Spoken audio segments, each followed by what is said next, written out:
Talak 3 itu meluncur dari mulut suamiku karena saya menolak membiayai kemewahan ibu dan adiknya. Bukannya menangis, saya justru tertawa. Akhirnya, belenggu sebagai sapi perah keluarga ini terlepas selamanya. Halo sahabat semua, selamat datang kembali di kanal ini. Sebelum cerita dimulai, tulis di kolom komentar dari kota mana kalian menonton. Kalau kalian suka kisah tentang kesabaran yang akhirnya berbuah, tekan tombol suka dan berlangganan. Mari kita simak ceritanya sampai akhir. Nama saya Kirana, 32 tahun. Saya pemilik sebuah butik batik di kawasan Kemang, Jakarta.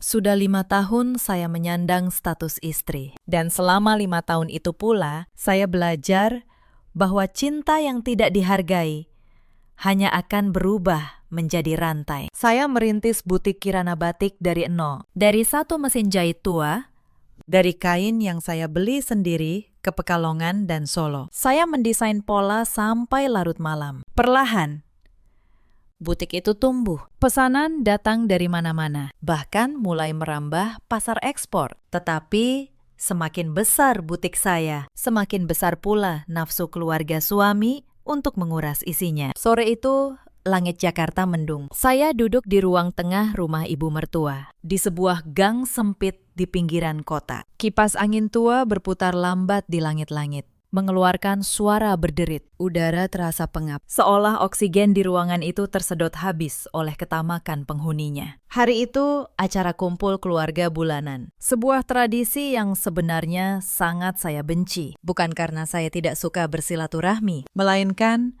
karena setiap pertemuan di rumah ini selalu berujung pada satu agenda tunggal. Memeras dompet saya. Di hadapan saya, Sinta, adik ipar saya, yang baru berusia 22 tahun, menyodorkan sebuah brosur mobil. Wajahnya cemberut. Dibuat-buat manja, Sinta berkata dengan nada merengek, "Mbak Kirana, pokoknya Sinta mau yang ini. Teman-teman arisan Sinta semua sudah bawa mobil sendiri. Malu. Tahu.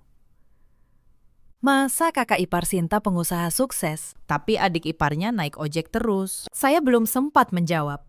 Suara berat dan serak dari arah kursi goyang sudah menyahut lebih dulu. Itu suara Bu Ratih, ibu mertua saya. Wanita parubaya itu menatap saya dengan pandangan seolah sedang menghitung berapa nilai emas yang menempel di tubuh menantunya. Bu Ratih berkata, nadanya tidak menerima penolakan. Dan jangan lupa, urusan rumah, Kirana. Ibu sudah tidak betah tinggal di gang sempit ini. Kalau hujan, bau selokan bikin ibu sesak napas. Tadi ibu sudah lihat rumah di perumahan Grand Wisata. Harganya cuma 2 miliar. Kamu kan uangnya banyak. Masa beli rumah untuk mertua saja hitung-hitungan? Saya menarik napas panjang. Kalimat itu sudah ribuan kali saya dengar selama 5 tahun pernikahan. Saya sudah diam. Saya sudah merenovasi rumah ini. Saya sudah membelikan motor untuk Sinta. Saya sudah menanggung biaya hidup harian mereka. Namun permintaan kali ini sungguh di luar akal sehat. Bisnis butik saya memang lancar, tetapi bukan berarti saya bisa mencetak uang dari daun. Ada gaji karyawan yang harus dibayar, ada biaya operasional, dan yang paling penting, saya bukan mesin ATM berjalan. Saya menoleh ke arah suami saya, Bayu. Ia duduk di samping ibunya sambil merokok dengan santai, menikmati kopi hitamnya. Seolah permintaan ibu dan adiknya adalah hal yang wajar. Bayu bahkan tidak menatap saya, seakan memberi isyarat bahwa saya wajib menuruti titah keluarga kerajaan ini. Maaf, Sinta, ucap saya dengan suara tenang namun tegas. Untuk mobil dan rumah baru, saya tidak bisa. Keuangan butik sedang diputar untuk modal kain batik tulis yang baru datang dari Solo. Lagi pula, tabungan rumah tangga kita sudah menipis. Bulan lalu, Mas Bayu minta pelunasan kartu kredit yang jumlahnya puluhan juta. Hening sejenak. Suara kipas angin terdengar makin nyaring di keheningan itu. Wajah Sinta langsung merah padam. Ia membanting brosur mobil ke meja kaca hingga menimbulkan bunyi keras. Sinta menjerit, "Mas Bayu, lihat tuh istrimu, pelit banget. Katanya sayang sama keluarga, tapi beli mobil satu saja tidak mau. Sinta kan cuma minta mobil. bukan Ferrari. Bu Ratih pun tak mau kalah. Ia memegang dadanya, seolah-olah terkena serangan jantung. Aduh, dada ibu sakit. Rintih Bu Ratih. Punya menantu kok perhitungan sekali sama orang tua? Apa gunanya kamu kaya kalau mertuamu menderita di rumah butut ini? Bayu, kamu itu laki-laki. Tegas dong sama istrimu. Ajari dia cara menghormati orang tua. Bayu yang sejak tadi diam, tiba-tiba mematikan rokoknya dengan kasar di asbak. Ia berdiri, wajahnya memerah menahan amarah. Harga dirinya sebagai anak laki-laki tertua merasa diinjak karena istrinya berani menolak perintah ibunya di depan matanya sendiri. Kirana, suara Bayu menggelegar memenuhi ruang tamu yang sempit itu. Kamu ini benar-benar istri durhaka. Uang itu bisa dicari, tapi kebahagiaan ibu dan Sinta itu nomor 1. Jangan alasan modal usaha terus. Aku tahu uangmu banyak disembunyikan di rekening lain. Saya menatap suami saya dengan tatapan tak percaya. Mas, kamu sadar tidak apa yang kamu minta? Kata saya pelan. 2 miliar untuk rumah, 1 lagi untuk mobil. Sedangkan kamu sendiri selama ini tidak pernah memberi nafkah yang cukup. Malah saya yang menutup semua lubang hutangmu. Sekarang kamu memaksa saya menghabiskan modal usaha. Diam kamu. Bayu menunjuk wajah saya. Jari telunjuknya gemetar karena emosi. Jangan berani-berani mengungkit. Tugasku sebagai suami itu memimpin. Tugasmu sebagai istri yang punya rejeki lebih itu membantu suami. Kalau kamu tidak mau menuruti perintahku dan ibuku, kamu sama saja menginjak kepalaku. Napas Bayu memburu. Ia melirik ibunya yang sedang pura-pura merintih kesakitan. Lalu melirik Sinta yang menangis histeris. Ia merasa harus melakukan sesuatu yang drastis untuk membuktikan bahwa dialah penguasa di rumah tangga ini. Dengar baik-baik, Kirana. Suara Bayu berubah dingin, menusuk. Kalau kamu lebih sayang uangmu daripada keluargaku, untuk apa kamu jadi istriku? Kamu tidak berguna. Saya hendak menyela. Tapi Bayu mengangkat tangannya. Mulai detik ini, Bayu berteriak lantang. Matanya melotot tajam. Saya jatuhkan talak 3 padamu. Keluar kamu dari rumah ibuku sekarang juga. Aku tidak sudi punya istri pelit sepertimu. Waktu seolah berhenti. Bu Ratih berhenti merintih. Matanya berbinar. Mungkin ia berpikir saya akan berlutut memohon. Lalu menyerahkan semua uang saya. Sinta pun diam, menunggu reaksi kakak iparnya yang biasanya penurut. Namun reaksi yang muncul sungguh di luar dugaan mereka. Saya tidak menangis. Saya tidak jatuh bersimpuh memeluk kaki Bayu. Bahu saya mulai berguncang. Tapi bukan karena isak tangis, sebuah tawa kecil keluar dari bibir saya, lalu berubah menjadi tawa lepas yang keras. Tawa yang menyimpan kepedihan sekaligus kelegaan luar biasa. Saya menyeka ujung mata saya yang sedikit berair karena terlalu kuat tertawa. Saya menatap Bu Ratih dan Sinta bergantian. Wajah ketiga orang itu berubah pucat dan bingung, melihat saya seperti orang yang baru lepas dari beban dunia. Terima kasih, Mas, ucap saya sambil tersenyum lebar. Senyum paling tulus yang pernah saya berikan dalam 5 tahun terakhir. Terima kasih banyak. Kamu baru saja membebaskan saya dari neraka ini. Ingat ya, Mas Bayu, Bu, Sinta.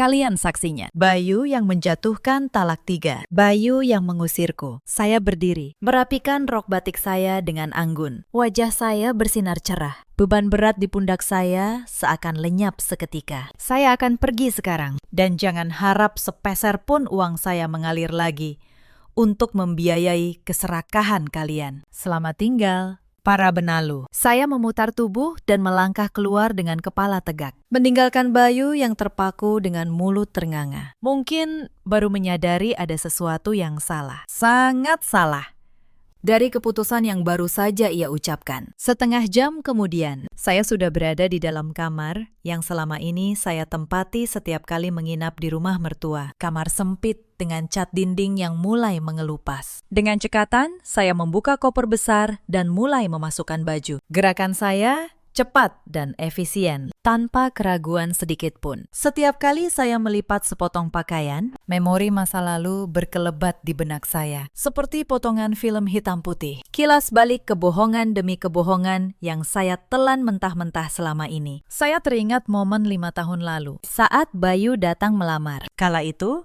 ia tampil meyakinkan. Setelan jas rapi. Mobil sedan yang belakangan saya tahu hanya sewaan, dan kartu nama bertuliskan Senior Business Consultant di sebuah perusahaan multinasional. Kirana, ucap Bayu waktu itu dengan tatapan meyakinkan. Gajiku dalam dolar. Kamu tidak perlu khawatir soal masa depan. Cukup fokus pada hobimu membatik. Biar aku yang menanggung semua kebutuhan kita. Aku akan menjadikanmu ratu. Janji itu terdengar begitu manis. Saya, yang saat itu adalah wanita muda yang naif dan jatuh cinta, percaya sepenuhnya. Namun keanehan mulai terjadi hanya 3 bulan setelah pernikahan. Sayang, kata Bayu suatu malam dengan wajah memelas. Kantorku sedang ada audit internal besar-besaran. Rekening gajiku dibekukan sementara oleh pusat. Masalah administrasi legalitas. Mungkin makan waktu beberapa bulan. Boleh aku pakai tabunganmu dulu untuk cicilan mobil dan belanja ibu? Saya, sebagai istri yang berbakti, tentu saja mengiyakan. Tidak apa-apa. Mas, kita kan suami istri. Uangku. Uangmu juga. Itulah awal mula bencana. Sementara yang diucapkan Bayu berubah menjadi selamanya. Bulan berganti tahun. Alasannya semakin bervariasi. Dari investasi macet hingga ditipu rekan bisnis. Saya yang sibuk membangun butik dari nol, terlalu lelah untuk menyelidiki. Sementara saya membanting tulang. Apa yang dilakukan Bayu? Saya menghentikan gerakan memasukkan baju. Saya menatap sebuah kemeja kerja Bayu yang tergantung di balik pintu. Kemeja yang setiap pagi ia pakai saat pamit berangkat kerja. Fakta menyakitkan itu baru terkumpul 2 tahun lalu. Secara tidak sengaja. Waktu itu, saya hendak memberikan kejutan makan siang ke kantor Bayu. Sesampainya di gedung perkantoran mewah di kawasan Sudirman itu, resepsionis menatap saya dengan bingung. Maaf, Ibu, kata resepsionis itu. Bapak Bayu sudah tidak bekerja di sini sejak 3 tahun lalu. Beliau diberhentikan karena kasus pemalsuan laporan klaim perjalanan dinas.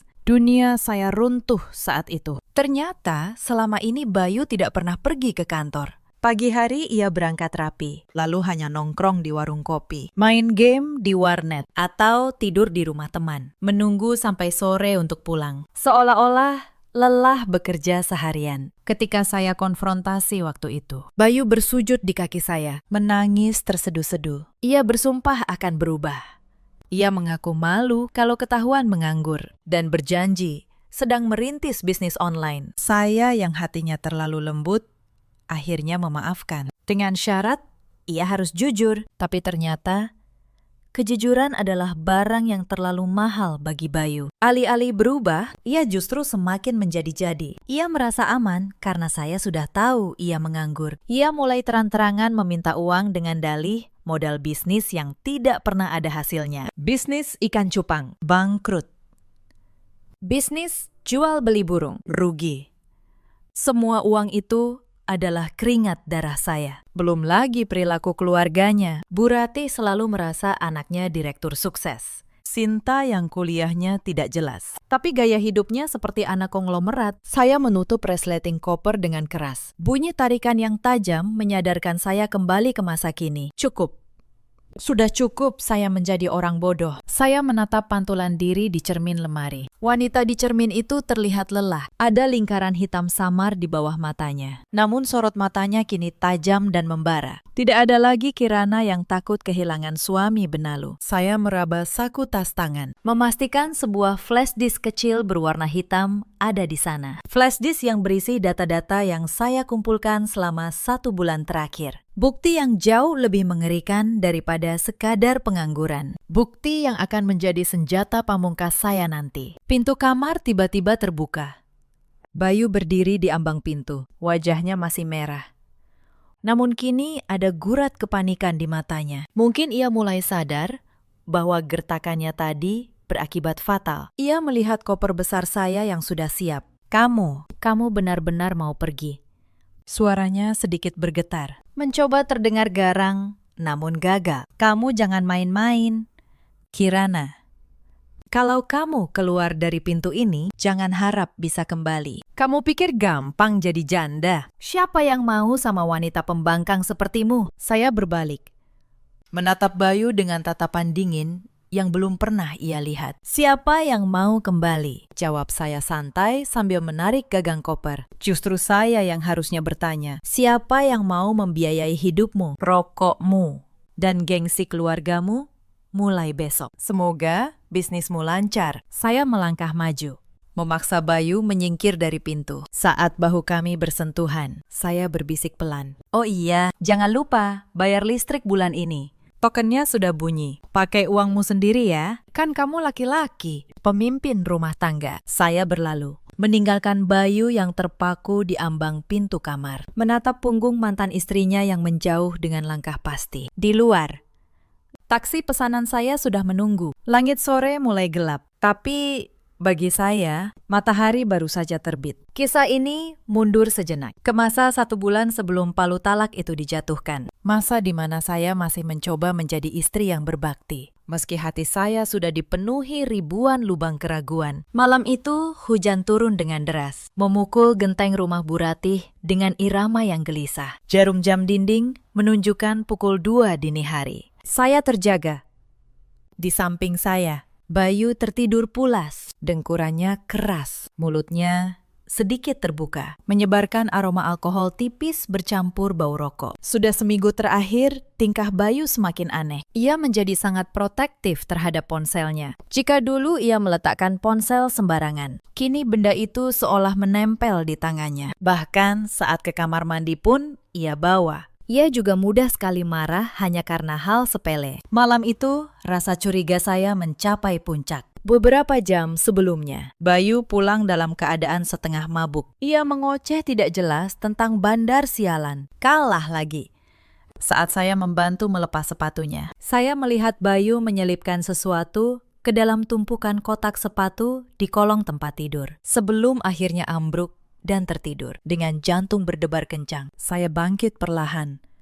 Saya menahan napas agar pergerakan kasur tidak membangunkannya. Suara hujan di luar menjadi penyamaran sempurna untuk langkah kaki saya yang mengendap. Saya berlutut di samping tempat tidur. Tangan saya meraba ke dalam kolong yang gelap. Jari-jari saya menyentuh beberapa kotak sepatu lama. Saya menarik satu kotak yang warnanya sudah pudar. Kotak itu terasa lebih berat dari sekedar berisi sepatu kosong. Dengan gemetar, saya membuka tutupnya di bawah sorotan cahaya lampu jalan yang masuk dari celah jendela. Di dalamnya tergeletak sebuah ponsel pintar berwarna hitam. Ponsel kedua yang tidak pernah saya ketahui keberadaannya. Selain ponsel, ada beberapa lembar kertas yang diremas asal. Saya mengambil ponsel itu. Layarnya menyala saat disentuh. Meminta kunci pola. Saya mencoba pola standar yang sering dipakai orang. Gagal. Saya mencoba tanggal lahir Bayu. Gagal. Lalu dengan senyum miris, saya mencoba memasukkan tanggal pernikahan kami. Terbuka, ironi yang menyakitkan. Bayu menggunakan tanggal suci pernikahan kami untuk mengunci rahasia busuknya. Saat saya mulai menjelajahi isi ponsel itu, mata saya membelalak lebar. Rasa kantuk hilang seketika, digantikan rasa mual yang hebat. Seolah ada batu besar menghantam ulu hati saya. Apa yang saya temukan bukanlah bukti perselingkuhan dengan wanita lain, melainkan sesuatu yang jauh lebih menghancurkan. Aplikasi yang paling sering dibuka adalah aplikasi judi online. Saya membuka riwayat transaksinya dan menutup mulut saya dengan tangan agar tidak menjerit. Angka-angka merah berderet panjang tanpa henti. Deposit 5 juta. Deposit 10 juta. Deposit 25 juta. Kalah. Dalam 1 bulan terakhir saja, Bayu sudah menghabiskan hampir 100 juta untuk memutar slot. Uang yang selama ini saya berikan untuk modal usaha. Uang belanja yang ia minta, tambah dengan alasan harga naik. Semuanya lari ke meja judi maya itu. Namun horor itu belum berakhir. Saya membuka galeri foto dan menemukan foto-foto dokumen yang membuat saya gemetar hebat. ada foto sertifikat hak milik rumah yang kini kami tempati. Rumah milik Bu Ratih. Di foto berikutnya, ada bukti tanda terima gadai dari sebuah lembaga keuangan non-resmi alias rentenir. Dengan jaminan sertifikat itu, Bayu telah menggadaikan rumah ibunya sendiri senilai 500 juta. Tanggal jatuh temponya bulan depan. Kepala saya berputar.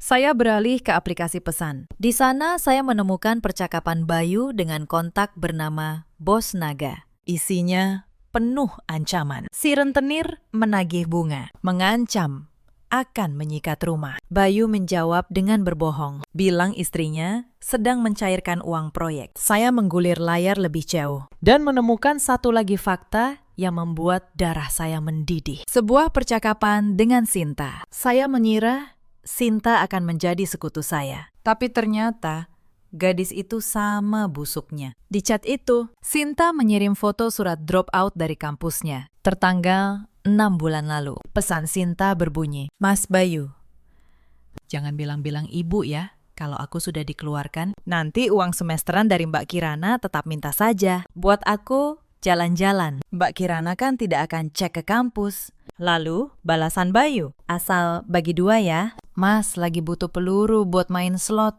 Air mata saya menetes. Jatuh tepat di layar ponsel. Bukan air mata kesedihan, melainkan air mata kemarahan. Selama ini, saya bekerja keras, menahan diri, tidak membeli barang mewah, demi membiayai kuliah Sinta dan usaha Bayu. Ternyata, saya hanya dianggap sapi perah yang bodoh. Mereka bersekongkol menipu, menertawakan saya di belakang punggung. Saya menatap wajah Bayu yang masih tertidur pulas. Wajah yang dulu saya cintai, kini tampak seperti topeng setan. Ingin rasanya saya membangunkannya saat itu juga, memukul wajahnya, meneriakan semua temuan ini di depan Bu Ratih. Tapi saya menarik napas dalam-dalam. Saya seorang pebisnis. Saya terbiasa berpikir strategis. Kemarahan tanpa rencana hanya akan menjadi emosi sia-sia. Jika saya meledak sekarang, Bayu mungkin akan menyangkal atau memanipulasi situasi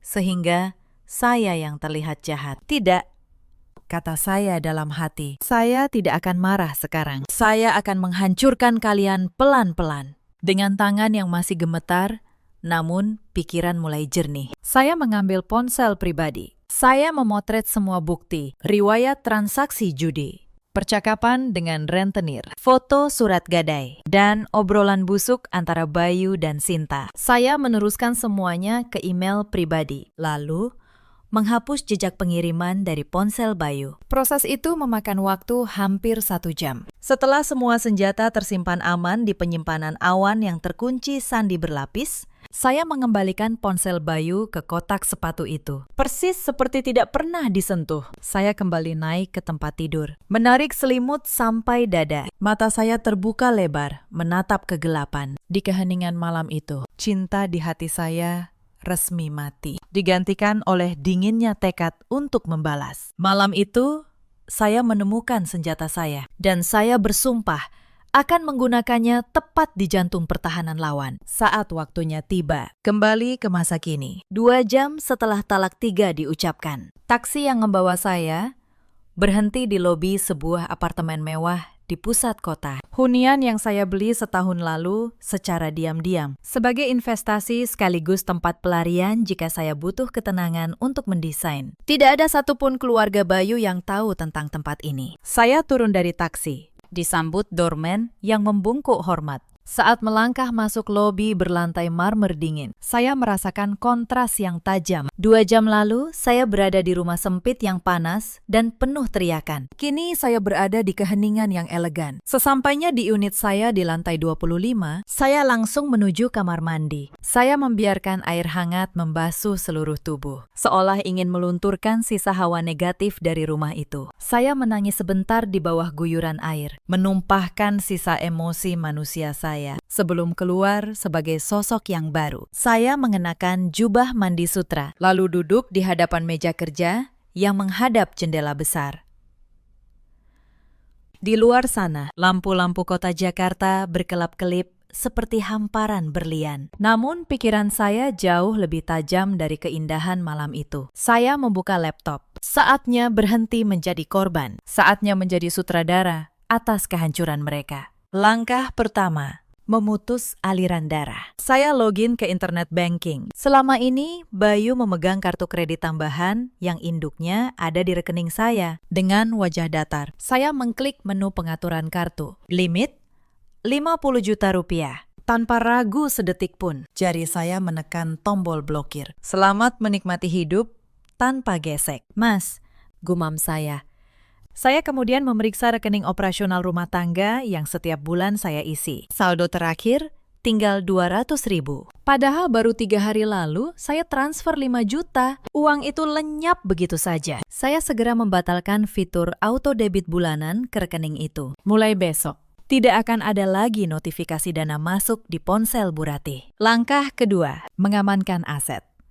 Saya menghubungi Pak Hendra, pengacara kepercayaan yang mengurus legalitas bisnis butik saya. Meski sudah larut, ia mengangkat telepon. Selamat malam. Bu Kirana, tumben menelpon malam-malam. Ada yang darurat. Malam. Pak Hendra, maaf mengganggu. Suami saya baru saja menjatuhkan talak 3 secara lisan. Saya butuh Bapak menyiapkan berkas perceraian resmi secepatnya. Hening sejenak di ujung telepon. Sebelum Pak Hendra menjawab dengan nada profesional. Baik. Saya turut prihatin atau mengingat cerita ibu selama ini. Mungkin selamat adalah kata yang lebih tepat. Selamat memang lebih tepat. Jawab saya tenang. Tapi ada satu hal lagi. Saya ingin Bapak memvalidasi hutang-hutang atas nama Bayu yang tidak melibatkan tanda tangan saya. Saya punya bukti ia meminjam ke rentenir dan pinjol. Saya ingin memastikan secara hukum itu hutang pribadinya, bukan harta bersama. Bisa diatur, jawab Pak Hendra. Selama ibu tidak pernah menandatangani persetujuan pinjaman, apalagi untuk judi, hukum berpihak pada ibu. Kirimkan semua bukti malam ini. Besok pagi, saya akan bergerak memblokir potensi penyitaan aset ibu. Terima kasih. Satu lagi. Pakistan, tolong siapkan surat somasi pengosongan untuk adik ipar saya yang menempati ruko lama saya secara gratis. Saya mau ruko itu dikosongkan. Langkah ketiga, kendaraan. Saya teringat mobil Fortuner yang sering dipakai Bayu bergaya kemana-mana. Mobil itu dibeli secara leasing atas nama perusahaan batik saya, karena nama Bayu sudah masuk daftar hitam bank. Namun yang memakainya 100% adalah dia. Saya menelpon manajer operasional kantor saya. Halo, Budi. Besok pagi-pagi sekali kamu kontak pihak leasing. Bilang unit Fortuner yang dibawa mantan suami saya, posisinya ada di rumah ibunya. Saya minta unit itu ditarik. Saya tidak mau melanjutkan cicilan atas unit yang tidak saya pakai. Berikan alamat lengkap dan jam Bayu biasanya ada di rumah. Akan saya urus besok jam 8 pagi. Bu Kirana, langkah keempat, jebakan tikus. Ini bagian yang paling penting. Saya tidak ingin sekadar pergi dan membiarkan mereka hancur sendiri. Saya ingin memberikan panggung terakhir bagi keluarga itu untuk mempermalukan diri mereka sendiri. Saya mengetik sebuah pesan di grup keluarga yang belum saya tinggalkan. Jari-jari saya menari di atas layar, merangkai kalimat manis, namun beracun. Ibu, Mas Bayu, Sinta, maafkan emosi saya tadi. Setelah saya pikir-pikir, mungkin saya memang terlalu keras. Kita pernah jadi keluarga. Saya tidak ingin kita berpisah dengan permusuhan. Minggu depan saya akan datang lagi. Saya ingin kita bicara baik-baik soal pembagian harta, gono gini. Saya sadar ada hak Mas Bayu dalam kesuksesan saya. Tolong kumpulkan keluarga besar dan tetangga sebagai saksi, supaya pembagiannya transparan dan adil. Saya membaca ulang pesan itu sambil tersenyum miring. Saya tahu persis sifat mereka. Kata pembagian harta akan membuat mata mereka menjadi hijau. Mereka tidak akan curiga. Mereka akan berpikir, saya sudah luluh dan siap membagikan kekayaan sebagai pesangon. Mereka akan mengundang banyak orang, berharap pamer bahwa mereka akan dapat rezeki nomplok. Padahal mereka sedang mengundang penonton untuk menyaksikan eksekusi harga diri mereka sendiri. Saya menekan tombol kirim. Tak lama, muncul balasan dari Bu Ratih. Alhamdulillah, Akhirnya kamu sadar juga. Ibu maafkan. Datanglah minggu depan. Ibu akan masak opor kesukaanmu. Jangan lupa bawa buku tabunganmu ya. Saya tertawa kecil. Opor ayam. Silakan masak opor terakhir kalian. Karena minggu depan yang akan saya sajikan adalah menu pembalasan. Saya menutup laptop. Rencana sudah disusun rapi. Senjata sudah dikokang. Perangkap sudah dipasang. Sekarang saya tinggal menunggu waktu untuk menarik pelatuknya. Seminggu kemudian, halaman rumah Bu Ratih tampak lebih ramai dari biasa. Sesuai permintaan saya, keluarga itu benar-benar mengundang banyak orang. Ada Pak RT dengan kopiah miringnya, beberapa tetangga yang hobi bergosip, serta kerabat jauh yang biasanya enggan datang, namun mendadak hadir karena mendengar isu pembagian harta. Aroma santan dan bumbu opor menguar dari dapur. Bu Ratih sibuk mondar-mandir mengatur piring. Wajahnya berseri seolah menyambut hari raya. Sementara Bayu duduk di ujung meja dengan kemeja batik yang sedikit kesempitan di bagian perut. Berusaha terlihat berwibawa di depan Pak RT. Wah, Bu Ratih sepertinya bakal dapat rezeki besar nih, celetuk Bu Tejo. Tetangga sebelah, matanya tak lepas dari toples kue nastar. Sampai masak opor segala. Katanya Nak Kirana mau bagi-bagi aset ya? Ya begitulah, Bu Teho. Bu Ratih tersenyum lebar. Namanya juga suami istri berpisah. Pasti ada hak suami yang harus diberikan. Bayu kan kepala rumah tangga. Wajar kalau dapat bagian besar. Sinta yang duduk di samping ibunya menimpali. Rencananya, uang bagian Mas Bayu mau buat beli mobil baru. Capek naik ojek terus ke kampus. Tepat pukul 10 pagi, sebuah mobil sedan hitam mengkilap berhenti mulus di depan pagar rumah yang catnya mulai kusam. Sebuah Mercedes-Benz keluaran terbaru. Kehadiran mobil mewah itu seketika membungkam riuh percakapan tetangga. Semua mata tertuju pada pintu mobil yang terbuka. Seorang sopir berseragam turun dan membukakan pintu belakang. Dari sana, keluarlah saya. Penampilan saya hari itu sungguh berbeda. Tidak ada lagi daster atau kemeja sederhana yang biasa saya pakai saat mengunjungi mertua. Saya mengenakan blazer putih gading dengan potongan tegas, sepatu hak tinggi yang sol merahnya menyala setiap melangkah, dan di tangan saya sebuah tas mewah yang harganya mungkin setara renovasi seluruh rumah Bu Ratih. Saya berjalan memasuki halaman dengan dagu terangkat, diikuti seorang pria berkacamata tebal yang membawa tas kerja kulit. Pak Hendra, pengacara saya. Assalamualaikum. Sapa saya dengan suara merdu namun berwibawa. Waalaikumsalam, jawab para tetangga serempak. Terpesona sekaligus segan melihat aura yang memancar dari saya. Bu Ratih segera menghambur menyambut. Matanya berbinar menatap tas mewah saya. Ya ampun, menantuku. Masuk. Masuk. Ibu sudah masakan opor kesukaanmu. Ayo, duduk dekat Mas Bayu. Saya tersenyum tipis. Senyum yang tidak mencapai mata. Saya menolak halus tangan Bu Ratih yang hendak merangkul. Terima kasih. Tapi kita langsung ke inti acara saja ya. Saya sibuk. Banyak meeting dengan klien dari Singapura siang nanti. Saya duduk di kursi tunggal yang berhadapan langsung dengan sofa panjang tempat Bayu, Bu Ratih, dan Sinta duduk. Pak Hendra berdiri tegak di samping saya. Ia mengeluarkan beberapa map tebal dari tasnya dan meletakkannya di meja. Suasana mendadak tegang. Pak RT berdehem canggung. Baiklah, karena kedua belah pihak sudah hadir. Mungkin bisa dimulai musyawarahnya. Katanya mau bahas harta gono gini. Nak Bayu. Bayu menegakkan punggung. Melirik map di meja dengan tatapan tamak. Betul. Pak RT, saya mau menuntut hak saya. Selama 5 tahun menikah, Butik Kirana berkembang pesat. Itu kan harta bersama. Saya minta setengah dari aset butik. Mobil Fortuner balik nama ke saya. Juga uang tunai 1 miliar untuk jaminan hidup saya dan ibu. Terdengar bisik-bisik dari para tetangga. Angka yang fantastis. Bu Ratih mengangguk setuju. Sinta tersenyum lebar. Saya mendengarkan tuntutan itu tanpa ekspresi. Perlahan saya membuka kacamata hitam saya, menatap tajam ke arah Sinta lebih dulu. Sebelum kita bicara soal uang miliaran, suara saya memecah keheningan. Tenang, namun menusuk. Saya ingin menyelesaikan urusan kecil dulu. Soal Sinta. Sinta tersentak kaget namanya disebut. Kok aku? Urusannya sama, Mas Bayu. Kamu minta dibelikan mobil sebagai syarat supaya tidak malu sama teman kampusmu. Tanya saya lembut. Iya kan? Iya dong. Jawab Sinta cepat. Itu kewajiban kakak ipar. Bantu adik biar sukses kuliahnya. Saya mengangguk pelan. Memberi isyarat pada Pak Hendra. Pengacara itu mengeluarkan sebuah pengeras suara kecil dan meletakkannya di tengah meja. Saya setuju, pendidikan itu penting, kata saya. Makanya saya heran.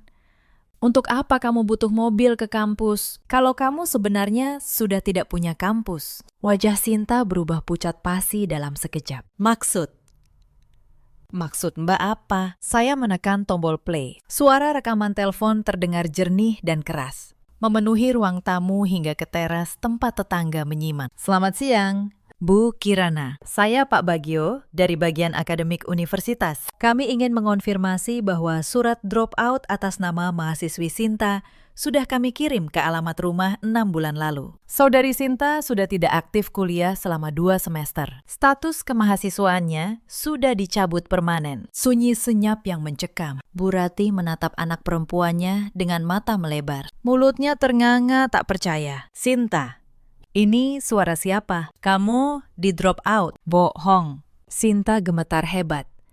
Keringat dingin mengucur di pelipisnya. Ia mencoba menyangkal. Tapi lidahnya keluh. Dan ini, lanjut. Saya sambil melempar segepok foto ke meja. Foto-foto itu menyebar, memperlihatkan Sinta sedang berpesta di klub malam, jalan-jalan ke Bali, dan belanja barang branded. Semuanya di tanggal dan jam ketika ia seharusnya berada di ruang kuliah. Uang semesteran 15 juta per 6 bulan yang selalu saya transfer. Ternyata dipakai untuk pesta di klub malam ya. Sinta, tanya saya dengan nada dingin. Kamu membohongi ibumu, membohongi saya. Dan sekarang berani minta mobil. Bu Ratih menjerit histeris. Ia yang selama ini selalu memanjakan Sinta, merasa ditampar keras di depan umum. Ia menyambar toples kue dan hendak melemparkannya ke Sinta. Tapi ditahan Pak RT. Sinta menangis meraung, menutupi wajahnya. Citra gadis kuliahan pintar yang selama ini ia banggakan di depan tetangga hancur lebur. Para tetangga mulai bergunjing terang-terangan, menunjuk Sinta dengan tatapan jijik. Lihat, gayanya selangit. Ternyata, bisik Bu Tejo cukup keras. Kasihan Bu Ratih punya anak perempuan penipu. Saya menatap kekacauan itu dengan kepuasan yang tersembunyi rapi di balik wajah datar. Satu pion sudah tumbang. Saya menepuk tangan sekali, menarik kembali perhatian semua orang. Urusan Sinta sudah.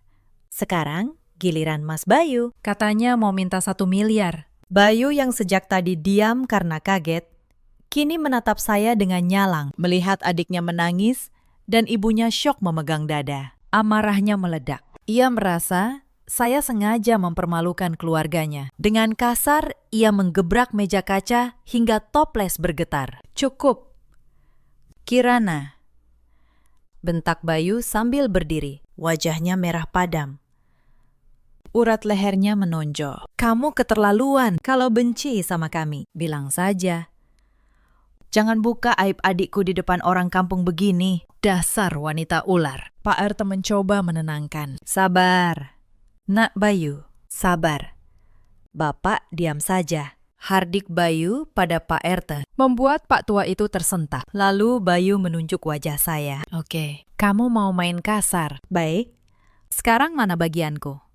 Mana hak gonoginiku? Aku tidak peduli soal Sinta. Tapi aku suamimu. Aku punya andil dalam hartamu. Berikan uangku dan pergi dari sini. Saya tidak bergeming sedikit pun. Bahkan tidak berkedip saat ia membentak. Dengan gerakan lambat yang elegan, saya memberi kode pada Pak Hendra untuk membuka map kedua. Map berwarna merah. Andil. Tanya saya dengan nada sinis. Andil apa? Andil menghabiskan uang. Maksudku, kerjaku jadi konsultan. Gajiku besar. Cuma sedang dibekukan. Bayu masih mencoba bertahan dengan kebohongan lamanya. Berharap tetangga masih percaya. Konsultan. Saya terkekeh pelan. Konsultan slot Zeus maksudmu? Pak Hendra mengeluarkan tumpukan kertas tebal, hasil cetakan rekening koran. Ia meletakkannya di hadapan Bayu. Ini mutasi rekening Mas Bayu selama 2 tahun terakhir, kata saya lantang agar semua mendengar. Lihat yang saya tandai dengan stabilo merah. Transfer ke situs judi online. 5 juta, 10 juta. 20 juta. Total kerugian dalam setahun terakhir mencapai 150 juta. Para tetangga terkesiap. Angka yang fantastis bagi warga kampung itu. Ini bohong.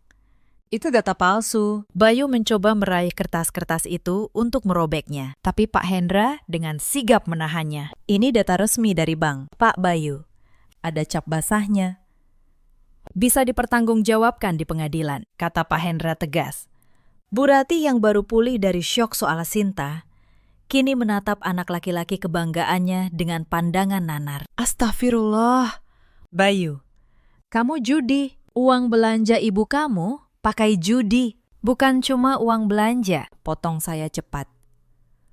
Saya belum selesai. Bom yang sesungguhnya baru akan dijatuhkan. Saya mengambil selembar kertas lagi dari map. Sebuah surat peringatan dengan kop surat berlogo seram dari sebuah lembaga pinjaman. Ibu Rati, pagir saya lembut namun tegas. Ibu tahu di mana sertifikat rumah ini? Wajah Bu Ratih memucat. Sertifikat ada di lemari ibu. Disimpan rapi di bawah baju. Yakin ada di sana? Tanya saya menantang. Sebab menurut surat ini, sertifikat rumah atas nama Rati Suminar sudah digadaikan 6 bulan lalu dengan nilai pinjaman 500 juta. Dan karena bunganya tidak dibayar 3 bulan terakhir, statusnya sekarang macet total. Saya meletakkan surat penyitaan itu di depan Bu Ratih. Besok pagi, lanjut saya dengan nada final. Pihak kreditur akan datang untuk eksekusi penyitaan. Rumah ini bukan milik ibu lagi. Rumah ini sudah digadaikan oleh anak kesayangan ibu untuk menutupi kalah judinya. Berita itu meledak lebih dahsyat daripada kabar Sinta tadi. Bu Rati merasa dunia di sekelilingnya berputar. Rumah ini adalah satu-satunya peninggalan almarhum suaminya. Tempat ia berteduh di hari tua. Bayu, suara Bu Ratih tercekat. Nyaris tak terdengar. Katakan ini bohong. Kamu tidak mungkin menjual rumah ibu. Kamu bilang kamu sukses. Bayu mundur selangkah. Wajahnya pucat pasi. Rahasia yang ia jaga mati-matian kini telanjang di bawah sinar matahari. Ia melihat tatapan tetangga yang berubah menjadi tatapan menghakimi. Ibu, dengarkan Bayu dulu. Itu buat modal bisnis. Bayu ditipu teman. Bayu pasti tebus. Kok? Bayu janji. Bayu tergagap, mencoba meraih tangan ibunya. Namun Bu Rati menepis tangan anaknya dengan kasar. Wanita tua itu tiba-tiba memiliki tenaga entah dari mana. Ia berdiri dan melayangkan tamparan keras ke pipi Bayu. Suara tamparan itu menggema di seluruh ruangan. Bayu terhuyung ke belakang. Anak durhaka, jerit Bu Rati dengan air mata bercucuran. Ibu besarkan kamu dengan susah payah. Ibu bangga-banggakan kamu ke semua orang. Ternyata kamu setan. Kamu curi rumah ibu buat judi. Kamu tega bikin ibu jadi gelandangan. Bu Ratih memukuli dada Bayu bertubi-tubi dengan kepalan tangannya yang lemah. Bayu hanya menunduk, tidak berani melawan. Karena puluhan pasang mata tetangga dan Pak RT menatapnya, seolah siap mengeroyok jika ia berani menyentuh ibunya. Di tengah kekacauan itu, saya berdiri dengan tenang. Saya melihat jam tangan. Waktunya. Gumam saya pelan. Dari kejauhan, terdengar suara deru motor-motor besar. Suara knalpot bising yang berhenti tepat di depan pagar. Permisi. Teriakan suara berat laki-laki terdengar dari luar. Ada yang namanya Bayu Prakoso di sini. Semua orang menoleh ke pintu. 3 orang pria berbadan besar dengan wajah garang masuk ke halaman tanpa permisi. Mengenakan jaket kulit. Itu untukmu, Mas Bayu, kata saya sambil merapikan tas. Teman-teman spesialmu sudah datang. Itu penagih hutang yang kamu janjikan tadi. Wajah Bayu kehilangan seluruh warnanya. Kakinya lemas seketika. Orang yang kalian cari ada di situ, kata saya kepada para penagih hutang sambil menunjuk Bayu. Silahkan urus urusan kalian. Saya dan pengacara saya sudah tidak ada hubungannya dengan orang ini. Kami sudah resmi bercerai. Harta dia dan saya terpisah. Salah satu penagih hutang mengangguk hormat pada saya. Mungkin terintimidasi oleh penampilan saya. Lalu beralih menatap Bayu dengan tatapan buas. Bayar sekarang. Atau kami angkut semua barang di sini. Saya menatap Bu Ratih yang kini terduduk lemas di lantai, meratapi nasibnya. Sinta yang masih sesenggukan di pojok sofa, ketakutan melihat preman-preman itu, dan Bayu yang gemetar, dicengkeram kerah bajunya. Saya pamit. Bu Ratih, Mas Bayu, Sinta, ucap saya dingin. Semoga kalian menikmati hasil kerja keras kalian selama ini. Tidak ada 1 rupiah pun uang saya yang akan keluar untuk menolong kalian. Ini pelajaran hidup yang mahal. Saya berbalik, melangkah keluar dengan anggun. Membelah kerumunan tetangga yang menyingkir, memberi jalan dengan penuh rasa segan. Halaman rumah Bu Ratih yang biasanya lengang, kini berubah menjadi arena pertunjukan drama paling tragis yang pernah disaksikan warga kompleks. Matahari siang yang terik seolah menjadi lampu sorot yang menelanjangi aib keluarga yang selama ini merasa paling terhormat itu. Bu Ratih merosot di lantai teras. Ia menatap nanar ke arah tetangga, berharap ada yang menolong. Pak RT, tolong kami. Usir preman-preman ini. Pak RT mundur, menggelengkan kepala dengan wajah prihatin namun tegas. Maaf, Bu Ratih, ini urusan hutang piutang pribadi. Saya tidak bisa ikut campur kalau sudah ada surat kuasanya. Apalagi Nak Bayu memang terbukti meminjam. Bisik-bisik tetangga semakin kencang. Ya ampun, gaya selangit. Ternyata hutang rentenir. Kasihan Bu Ratih. Tapi salah sendiri juga sombong. Saya masih berdiri di dekat mobil mewah saya. Saya tidak langsung pergi. Saya berdiri di sana seperti seseorang yang menyaksikan keadilan akhirnya datang. Saya ingin memastikan akar benalu ini benar-benar dicabut sampai ke ujungnya. Tiba-tiba, sebuah truk derek berwarna kuning memasuki jalanan kompleks yang sempit. Truk itu berhenti tepat di belakang mobil Toyota Fortuner hitam yang selama ini menjadi kebanggaan Bayu. Mobil yang selalu ia pamerkan sebagai simbol kesuksesan palsunya. 2 orang petugas berseragam biru turun dari truk derek. Mata Bayu terbelalak. Ia meronta dari cengkraman penagih hutang. Siapa kalian? Mau apa dengan mobil saya? Salah satu petugas mendekat dengan sopan, namun wajahnya datar. Selamat siang. Kami mendapat instruksi dari pemilik sah kendaraan, PT Kirana, Batik Sejahtera, untuk melakukan penarikan unit karena pembatalan penggunaan aset perusahaan. Apa? Itu mobil saya.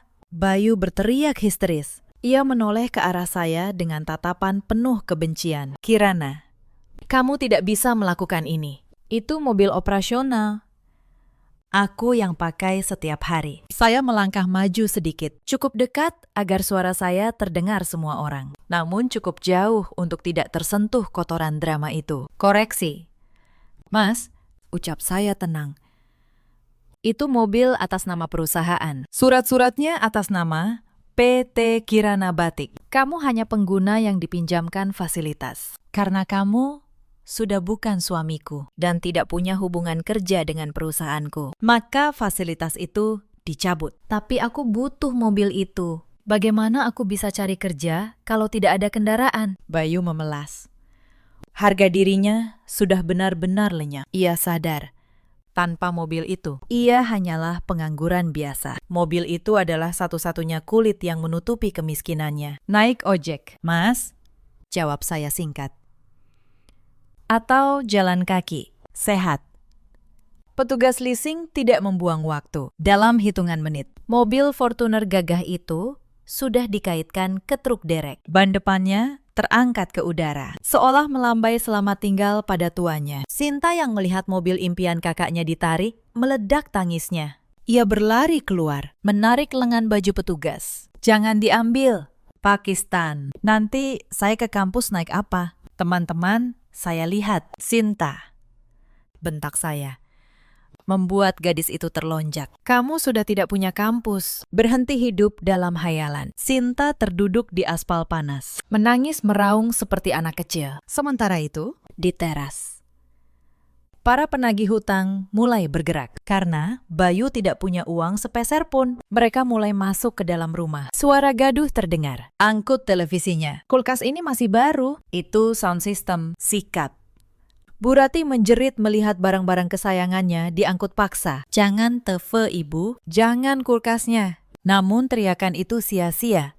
Satu persatu barang elektronik diangkut keluar. Rumah itu dikuras isinya sebagai pembayaran bunga hutang yang menggunung. Bayu hanya bisa berdiri mematung di tengah halaman. Mobilnya diderek. Barang-barangnya disita. Aibnya terbongkar. Rumah ibunya terancam disita besok pagi. Dalam waktu kurang dari 2 jam. Hidupnya yang nyaman hancur lebur menjadi debu. Saya merasa cukup. Saya sudah melihat apa yang perlu saya lihat. Saya menatap wajah-wajah tetangga yang kini menatap saya dengan rasa hormat bercampur takut. Bapak, Ibu sekalian, ujar saya lantang.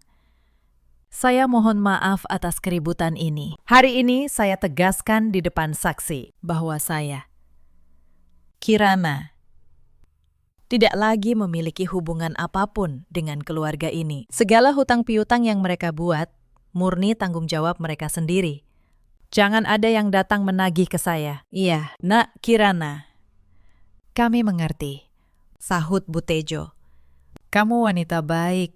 Memang tidak pantas sama laki-laki seperti itu. Saya tersenyum tulus pada para tetangga, lalu berbalik menatap Bayu untuk terakhir kalinya. Selamat menikmati kemiskinan yang kau buat sendiri. Mas, talak 3 yang kau ucapkan adalah hadiah terindah dalam hidupku. Tanpa menoleh lagi, saya masuk ke dalam Mercedes-Benz saya. Pintu ditutup, memblokir suara tangisan Bu Ratih dan teriakan frustrasi Bayu. Mobil mewah itu melaju perlahan, meninggalkan kepulan debu tipis, membawa saya pergi menjauh dari masa lalu yang kelam, menuju masa depan yang cerah. Di belakang saya, Bayu jatuh berlutut di tanah, menatap nanar jejak ban mobil saya. Di telinganya masih terngiang tawa saya seminggu lalu. Tawa yang kini ia sadari adalah lonceng kematian bagi hidupnya yang penuh kepalsuan. 6 bulan telah berlalu sejak hari penghakiman di halaman rumah Bu Ratih. Roda nasib telah berputar 180 derajat, menggilas mereka yang sombong dan mengangkat mereka yang sabar. Langit senja di kota Paris memancarkan warna ungu kemerahan. Di sebuah ballroom hotel bintang 5 yang menghadap Menara Eiffel, suasana tampak gemerlap. Lampu kristal menggantung megah. Malam itu adalah malam peluncuran koleksi musim dingin Kirana Batik Internasional. Saya berdiri di tengah ruangan, mengenakan gaun malam berbahan sutra batik, tulis motif Sekar Jagat. Saya terlihat bercahaya. Mata saya berbinar penuh percaya diri. Tidak ada lagi gurat kelelahan yang dulu selalu menghiasi wajah saya. Seorang desainer terkenal asal Italia mencium punggung tangan saya. Madam Kirana, karya Anda luar biasa. Perpaduan tradisional dan modern yang sangat memukau. Saya ingin memesan 500 potong untuk butik saya di Milan. Terima kasih, jawab saya dengan bahasa Inggris yang fasih. Manajer saya akan segera mengurus kontraknya. Saya melirik ke sudut ruangan. Di sana Pak Hendra, yang kini menjadi konsultan hukum tetap perusahaan saya, mengangkat gelas memberi selamat. Bisnis saya meledak pesat. Tanpa beban finansial dari keluarga Benalu, saya bisa memutar modal dengan leluasa, berekspansi ke pasar internasional. Saya menyesap jus jeruk saya dulu. Setiap rupiah yang saya hasilkan harus saya sembunyikan atau saya relakan dirampas. Kini, setiap sen kesuksesan saya adalah milik saya untuk membahagiakan diri saya dan orang-orang yang benar-benar menyayangi saya. Tidak ada lagi dering telepon yang meminta uang. Tidak ada lagi bentakan mertua. Hidup saya damai, kaya, dan terhormat. Sementara itu, ribuan kilometer dari gemerlap Paris, hujan deras mengguyur sebuah kawasan kumuh di pinggiran Jakarta. Air selokan meluap, membanjiri jalan setapak yang becek. Di sebuah kontrakan petak berukuran 3 kali 3 meter yang lembab, Bu Ratih terbaring di atas kasur tipis. Tubuhnya kurus kering. Rambutnya yang dulu disasak rapi, kini berantakan dan memutih. Sebelah wajahnya tampak miring. Serangan stroke ringan menyerangnya sebulan setelah rumahnya disita dan ia diusir. Minta air. rintih Bu Ratih dengan suara parau. Di pojok ruangan, Sinta sedang duduk bersila sambil melipat bungkus keripik. Bukan untuk dimakan. Ia bekerja sebagai buruh bungkus makanan ringan dengan upah Rp20.000 per hari. Wajahnya yang dulu glowing, kini kusam dan berjerawat. Kukunya yang dulu manicure, kini hitam terkena debu. Ambil sendiri kenapa sih? Sinta lagi kejar setoran, bentak Sinta kasar. Hilang sudah sopan santun palsu yang dulu ia miliki. Kemiskinan membuatnya beringas. Pintu kontrakan yang reot terbuka. Bayu masuk dengan tubuh basah kuyup. Ia mengenakan kaos yang sudah bolong di bagian ketiak. Di bahunya tersampir karung goni. Ia baru pulang dari pasar induk. Kini ia bekerja sebagai kuli panggul sayur. Tidak ada perusahaan yang mau menerimanya karena catatan kriminal penipuan dan riwayat hutangnya yang buruk. Satu-satunya pekerjaan yang tidak butuh surat keterangan adalah menjadi kuli kasar. Bayu meletakkan sebungkus nasi rames di lantai. "Makan," kata Bayu datar. Suaranya serak dan putus asa. "Lauknya mana?" "Masak tempe lagi," protes Sinta. "Syukur ada makanan," hardik Bayu. "Hari ini sepi. Punggungku mau patah, cuma dapat 30.000. Ia duduk bersandar di dinding yang mengelupas, menatap kakinya yang kapalan dan pecah-pecah. Tiba-tiba, mata Bayu tertuju pada televisi tabung kecil di sudut ruangan, barang rongsokan yang ia beli murah. Siaran berita infotainment sedang menayangkan liputan eksklusif. Pengusaha batik Indonesia, Kirana, mengguncang Paris Fashion Week dengan keanggunan budaya Jawa. Di layar kaca yang buram itu, wajah saya terpampang jelas, elegan. Dikelilingi orang-orang kaya, tersenyum lepas. Teks berjalan di bawah layar menuliskan, "Kekayaan bersih saya diprediksi melonjak hingga miliaran rupiah pasca ekspansi global." Bayu tertegun. Mulutnya menganga. Nasi rames di tangannya nyaris jatuh. Ia melihat wanita di layar itu. Wanita yang dulu mencuci baju-bajunya. Wanita yang dulu memijat kakinya. Wanita yang dulu ia bentak dan ia ceraikan demi membela ego ibunya. Wanita itu kini bersinar seperti berlian. Sementara dirinya kini hanyalah lumpur di selokan. Bu Ratih yang mendengar suara televisi berusaha menoleh, melihat wajah saya di layar. Air mata Bu Ratih menetes membasahi bantal. Penyesalan itu datang menghantam dadanya. Seandainya dulu ia memperlakukan saya seperti anak sendiri. Mungkin hari ini ia sedang duduk di sofa empuk, menikmati masa tua yang nyaman. "Bukan di gubuk tikus ini, Kira," bisik Bayu. Suara itu penuh kepedihan. "Maafkan aku." Tapi permintaan maaf itu hanya memantul di dinding kontrakan yang sempit. Saya di Paris tidak mendengarnya, dan kalaupun mendengar, saya tidak akan peduli lagi. Bayu menundukkan kepala. Menangis terseduh di antara suara hujan dan atap bocor. Ia menyadari satu hal yang paling menyakitkan. Karma tidak pernah salah alamat, dan ia baru saja membayar cicilan pertamanya untuk penderitaan seumur hidup. Cerita ini mengajarkan kita banyak hal. Jangan pernah menganggap pasangan yang bekerja keras sebagai mesin uang yang tak akan pernah lelah. Dan jangan pernah merasa bahwa kebaikan seseorang adalah kelemahan yang boleh diinjak selamanya. Ada banyak perempuan di luar sana yang seperti Kirana dulu. Mereka diam bukan karena bodoh, melainkan karena mencintai dengan tulus dan berharap diberi kesempatan.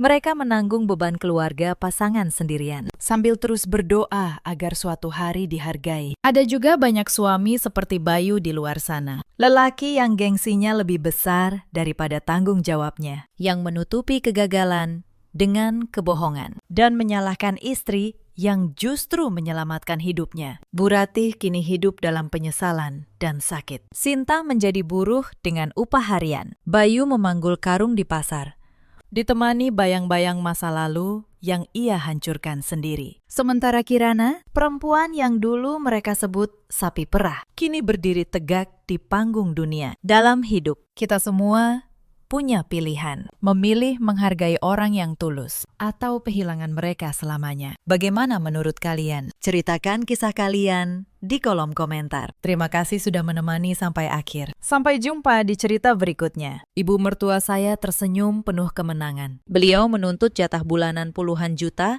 hanya karena saya belum punya anak. Beliau membanding-bandingkan saya dengan menantu temannya. Saya hanya tersenyum kecut menatap wajah angkuh itu. Lalu, dengan satu kalimat saja dari mulut saya, kesombongan beliau runtuh seketika. Beliau terdiam, pucat.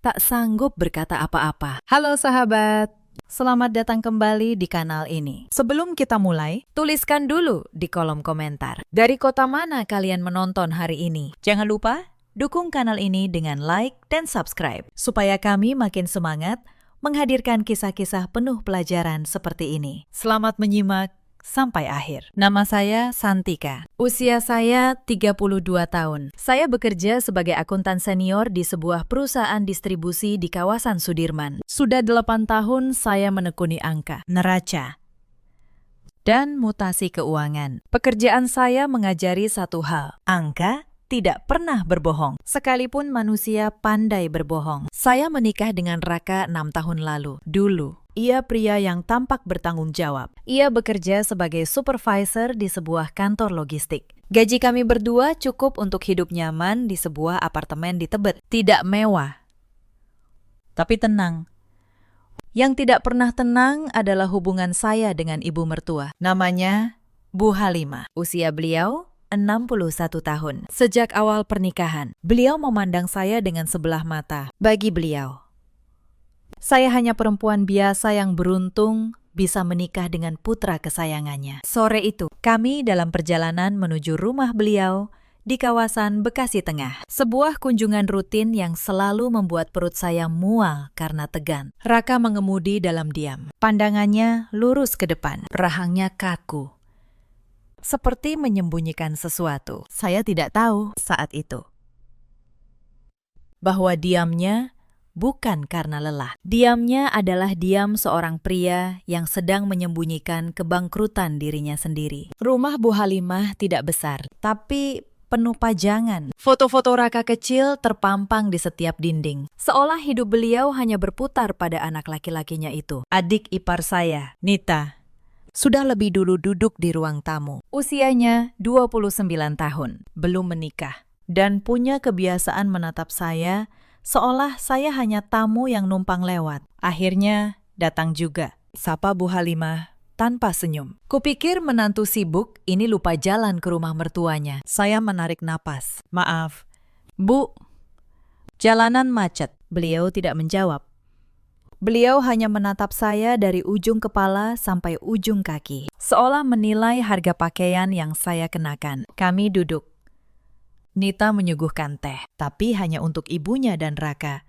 Gelas saya dibiarkan kosong. Saya sudah terbiasa. Penghinaan kecil seperti ini sudah menjadi menu wajib setiap kunjungan. Lalu, percakapan basa-basi pun dimulai. Tentang tetangga yang anaknya baru lahir, tentang arisan ibu-ibu kompleks, tentang siapa yang baru beli mobil baru. Saya tahu kemana arah pembicaraan ini. Selalu berakhir di tempat yang sama, rahim saya.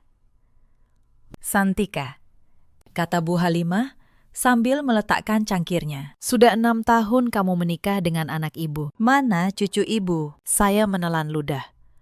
Kami sedang berusaha. Bu, berusaha.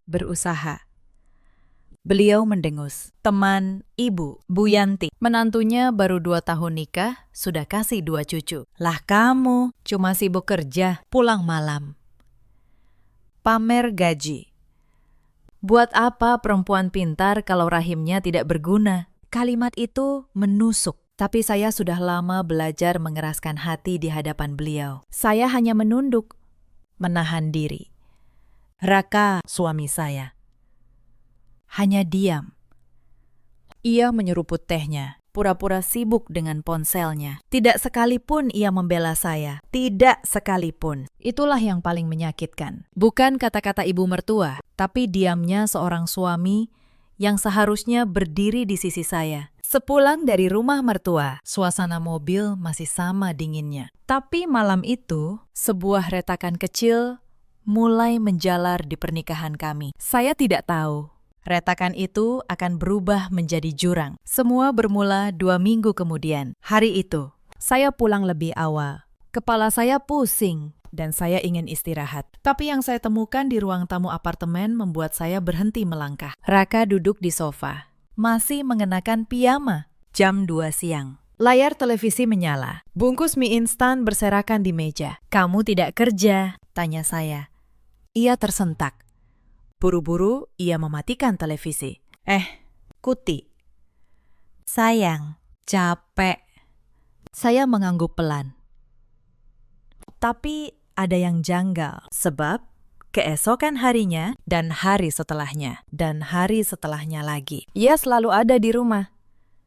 Selalu dengan alasan yang berbeda. Kuti. Kerja dari rumah. Klien membatalkan rapat. Saya seorang akuntan. Pekerjaan saya adalah mencari pola dari angka, dan pola ini terlalu jelas untuk diabaikan. Suatu malam, saya memberanikan diri bertanya, "Mas, semuanya baik-baik saja di kantor?" Ia tidak menatap mata saya. "Baik."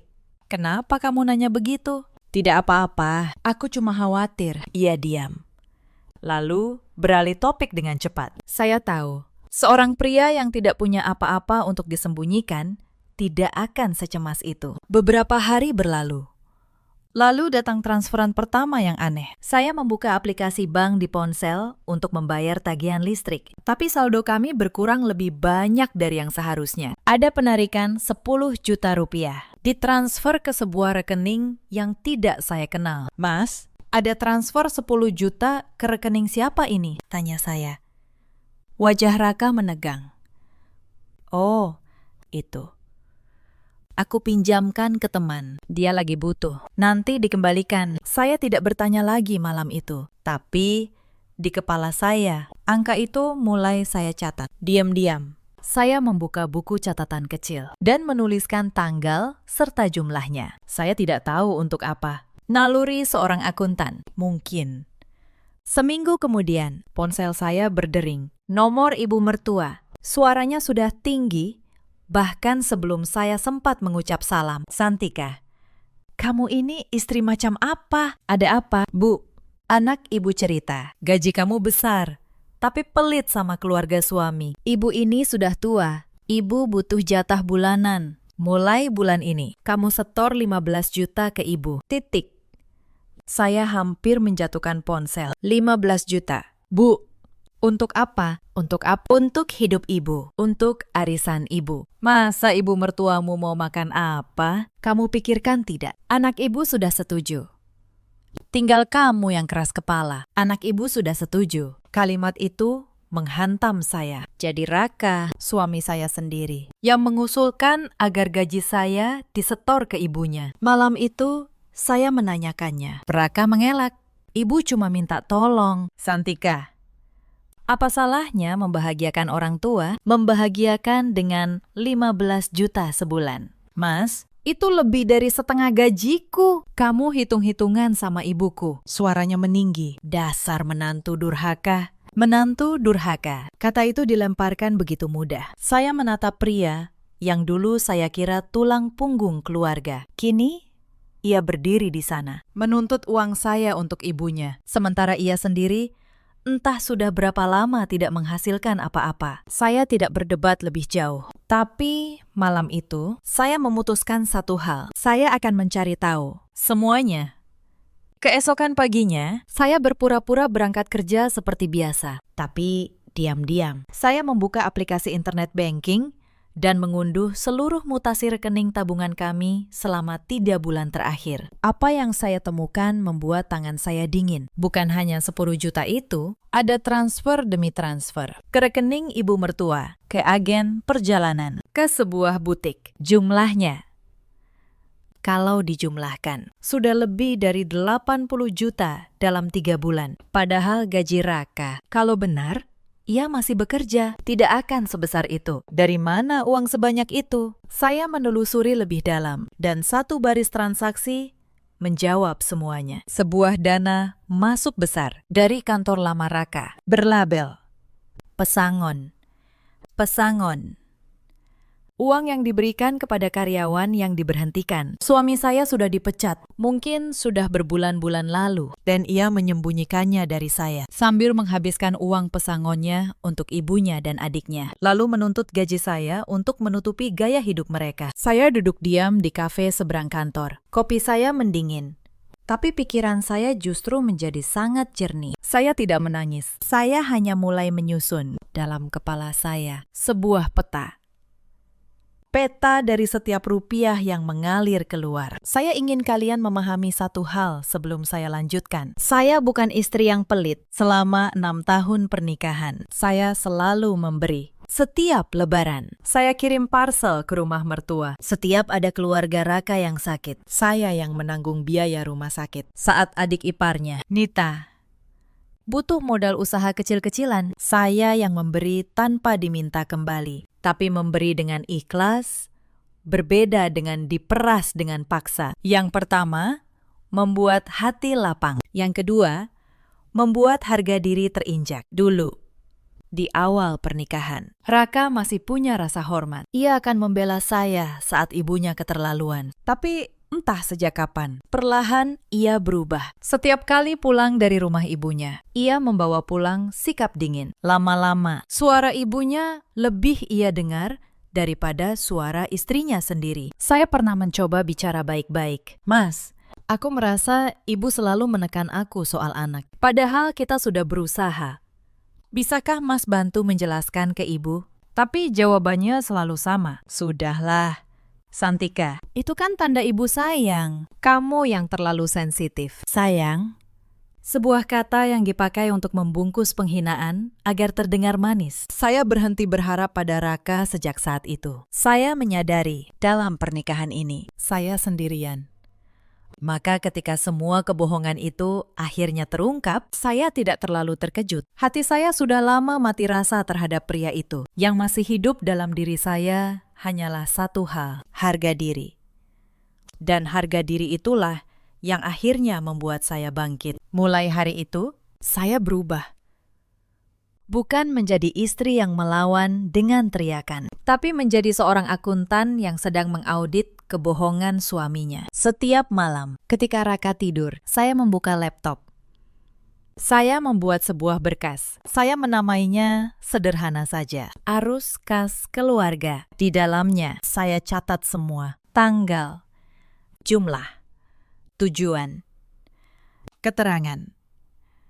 Saya simpan tangkapan layar setiap mutasi. Saya cetak diam-diam di kantor. Lalu saya simpan dalam map coklat di laci meja kerja saya, jauh dari jangkauan Raka. Sementara saya menyusun bukti. Tuntutan dari rumah mertua justru semakin menjadi-jadi. Telepon kedua datang seminggu kemudian. Kali ini Bu Halimah tidak lagi minta. Beliau memerintah. Santika, bulan depan ada arisan akbar di Hotel Bintang 5. Ibu sudah terlanjur bilang ke teman-teman ibu, kamu yang akan mensponsori gaun dan perhiasan ibu. Sediakan 30 juta. Jangan bikin ibu malu di depan teman-teman. 30 juta untuk satu acara arisan. Saya menahan napas. Bu, maaf. Saya tidak punya uang sebanyak itu untuk arisan. Tidak punya. Suara beliau melengking. Kamu kira ibu tidak tahu gaji kamu berapa? Anak ibu sudah cerita semua. Jangan sok miskin di depan ibu. Saya menutup telepon dengan tangan gemetar. Bukan karena takut, tapi karena marah. Anak ibu sudah cerita semua. Raka membocorkan gaji saya kepada ibunya, lalu memakai informasi itu untuk memeras saya. Malam itu, saya mendengar sesuatu yang seharusnya tidak saya dengar. Raka menelepon ibunya di balkon, mengira saya sudah tidur. Suaranya lirih, tapi cukup jelas. Bu, Santika mulai banyak tanya soal uang. Dia curiga, lalu jeda. Saya menempel di balik pintu kaca. Iya, Bu, aku tahu. Tapi dia keras kepala. Jeda lagi, lalu Raka berkata, dengan nada yang membuat darah saya membeku. Baik, Bu, besok aku ambil ATM-nya. Aku sita buku tabungannya. Selama dia masih istriku, aku yang berhak mengatur keuangannya. Biar dia tidak macam-macam. Saya berdiri di balik pintu, mendengar suami saya dan ibunya merencanakan untuk merampas hak saya atas uang saya sendiri. Saya tidak masuk. Saya tidak berteriak. Saya kembali ke kamar, berbaring, dan memejamkan mata. Tapi di dalam, saya sudah memutuskan. Mereka pikir saya domba. Mereka akan segera tahu. Saya bukan domba. Keesokan paginya, sebelum Raka bangun, Saya melakukan 3 hal. Pertama, saya pergi ke bank dan membuka rekening baru atas nama saya sendiri. Rekening yang tidak diketahui siapapun. Kedua, saya memindahkan seluruh gaji saya yang akan datang ke rekening itu. Ketiga, saya menemui seorang pengacara. Namanya Pak Reza. Ia teman kuliah kakak saya, seorang pengacara yang tenang dan teliti. Saya membentangkan map coklat berisi semua bukti di atas mejanya. Mutasi rekening, bukti pesangon, catatan setiap transfer. Pak Reza membaca dalam diam cukup lama. Lalu ia menatap saya. Bu Santika, Ibu paham apa yang sedang terjadi di sini? Saya rasa saya paham. Pakistan. Tapi saya ingin dengar dari Bapak. Suami Ibu sudah di PHK. Ia menyembunyikannya. Lalu ia memakai uang pesangon untuk membiayai gaya hidup ibunya. Dan kini menuntut penghasilan ibu untuk menutupi semuanya. Yang lebih serius, ia mengetuk salah satu lembar. Ada indikasi mereka berencana menguasai aset keuangan ibu secara sepihak. Itu, secara hukum, bisa masuk kategori penggelapan dalam rumah tangga. Saya mengangguk pelan. Lalu, apa yang harus saya lakukan? Kumpulkan terus. Jangan konfrontasi dulu. Biar mereka merasa menang. Saat mereka paling lengah, baru kita buka semua. Ia tersenyum tipis. Ibu seorang akuntan. Ibu tahu, bukti yang rapi lebih menakutkan daripada teriakan. Saya pulang hari itu dengan hati yang jauh lebih tenang. Untuk pertama kalinya dalam berbulan-bulan, saya merasa memegang kendali. Tapi di rumah, drama baru sudah menunggu. Begitu saya membuka pintu, Raka sudah berdiri di ruang tamu dengan tangan terulur. Mana ATM kamu? Katanya. Bukan bertanya, memerintah. Untuk apa? Tanya saya tenang. Mulai sekarang, aku yang pegang keuangan keluarga. Kamu istri. Tugasmu menurut ATM, buku tabungan. Semua serahkan ke aku. Saya menatapnya lama, pria di hadapan saya ini, yang berbulan-bulan menganggur sambil berbohong. Kini berlagak menjadi kepala keluarga yang berhak mengatur uang yang tidak pernah ia hasilkan. Tidak, kata saya. Wajahnya merah. Apa kamu bilang? Saya bilang, tidak, Mas. Uang itu hasil kerja saya. Kalau memang keluarga butuh, mari kita bicara baik-baik. Tapi menyerahkan semua tanpa alasan. Tidak. Kamu makin lama makin berani ya sama suami. Ia menggebrak meja. Kamu lupa kodratmu sebagai istri. Tugasmu melayani suami, bukan membantah. Melayani suami yang bekerja. Mungkin. Balas saya. Suara saya tetap datar. Tapi suami saya, di mana ia bekerja sekarang? Coba jelaskan. Mas, kantor mana yang masih menggaji Mas? Wajahnya pucat seketika. Mulutnya terbuka, tapi tidak ada kata yang keluar. Ia tidak menyangka saya tahu. Aku masih kerja, katanya tergagap. Benarkah? Saya mengeluarkan satu lembar kertas dari tas. Mutasi rekening. Dengan baris pesangon dilingkari merah. Lalu, apa ini, Mas? Pesangon. Dari kantor lama. Sejak kapan orang yang masih bekerja menerima pesangon? Ia merebut kertas itu, lalu meremasnya. Kamu menyelidiki aku. Kamu istri macam apa? Saya istri yang akhirnya membuka mata, kata saya. Malam itu berakhir dengan teriakan beliau yang menggema. Tapi saya tidak goyah. Saya tahu.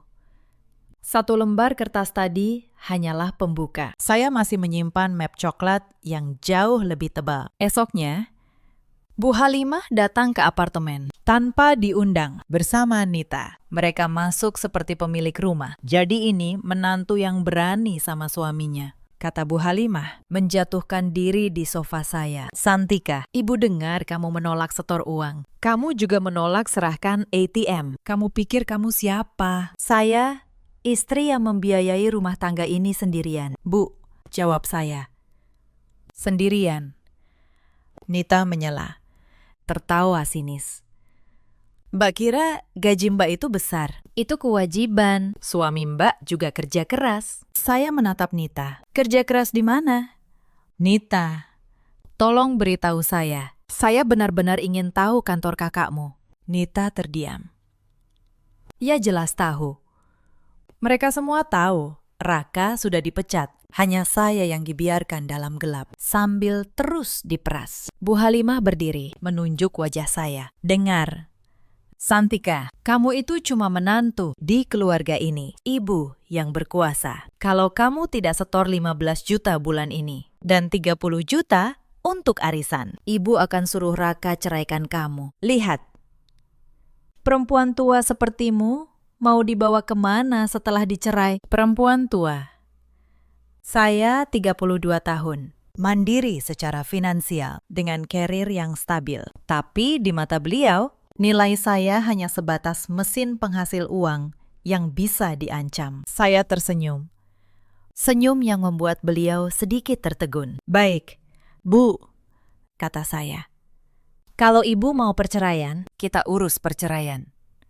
Tapi izinkan saya ingatkan satu hal. Dalam perceraian, semua aset akan dihitung, termasuk uang pesangon yang dipakai untuk arisan ibu, termasuk setiap rupiah yang dialirkan ke rekening ibu. Apakah ibu yakin ingin angka-angka itu dibuka di pengadilan? Wajah Bu Halimah berubah. Tapi beliau masih sombong. Kamu menggertak ibu. Kamu pikir ibu takut? Saya tidak menggertak, Bu, kata saya pelan. Saya seorang akuntan. Saya hanya menyampaikan fakta. Dan fakta tidak pernah berbohong. Mereka pergi malam itu dengan amarah. Tapi saya tahu, di balik amarah itu sudah mulai tumbuh rasa takut. Sebab orang yang bersalah selalu takut pada angka yang rapi. Sementara itu, di belakang layar, saya terus bekerja dengan Pak Reza. Kami menyusun semuanya. Daftar mutasi diperiksa baris demi baris. Dan satu temuan baru membuat saya benar-benar terkejut. Tekanan itu tidak hanya datang lewat telepon. Mereka mulai mengganggu kehidupan kerja saya. Suatu siang, di tengah rapat penting, ponsel saya berdenting tanpa henti. Pesan demi pesan dari Bu Halimah. Isinya menuntut kepastian kapan uang 15 juta akan ditransfer. Saya mematikan ponsel. Tapi, sepulang rapat, saya menemukan belasan pesan baru. Sebagian berisi kalimat yang merendahkan. Menantu, sombong. Perempuan tidak tahu diri. Tidak punya rahim. Masih berani melawan mertua. Saya menyimpan semua tangkapan layar pesan itu. Bukan untuk dibalas, tapi sebagai bukti. Seorang akuntan tahu, setiap dokumen punya nilai pada waktunya. Beberapa hari kemudian, mereka melangkah lebih jauh. Nita datang ke kantor saya tanpa pemberitahuan. Ia membuat keributan kecil di lobi, mengaku sebagai keluarga, menuntut bertemu saya. Resepsionis menelepon ke meja saya dengan nada bingung. Saya turun dan menemukan Nita berdiri di sana dengan wajah penuh kemarahan. Mbak pikir Mbak bisa lari dari tanggung jawab keluarga, katanya keras. Di depan rekan-rekan kerja saya, ibu sakit gara-gara Mbak. Mbak harus transfer uang itu hari ini juga. Saya menarik napas, menjaga suara saya tetap rendah. Nita, ini tempat kerja saya. Kalau ada urusan, kita bicara di tempat lain. Jangan permalukan dirimu di sini. Saya tidak malu, teriaknya. Yang harus malu itu Mbak, menantu pelit. Saya tidak menjawab. Saya hanya meminta petugas keamanan mengantar Nita keluar dengan sopan. Tapi di dalam, saya mencatat satu hal lagi. Mereka semakin nekat, dan orang yang nekat biasanya sedang putus asa. Uang pesangon itu, saya yakin, sudah hampir habis. Dugaan saya benar. Malam itu, saya kembali memeriksa mutasi rekening kami. Saldo bersama kami nyaris kosong. Tinggal beberapa juta. Sementara gaji saya, yang sudah saya alihkan diam-diam ke rekening pribadi, aman tak tersentuh. Mereka tidak tahu itu. Mereka masih mengira saya akan menyerah dan menyetor. Esoknya, Raka mencoba taktik baru. Ia berpura-pura sakit, berbaring di kamar, mengerang. Mengaku dadanya nyeri. Santika, aku butuh ke dokter, tapi kita tidak punya uang. Tolong transfer dulu dari rekeningmu. Saya menatapnya. Saya tahu ia berpura-pura, karena beberapa menit sebelumnya, saya melihatnya tertawa menonton video di ponsel. Tapi saya tetap tenang. Kalau Mas sakit, ayo saya antar ke rumah sakit sekarang, kata saya. Saya yang bayar, langsung di kasir. Raka terdiam.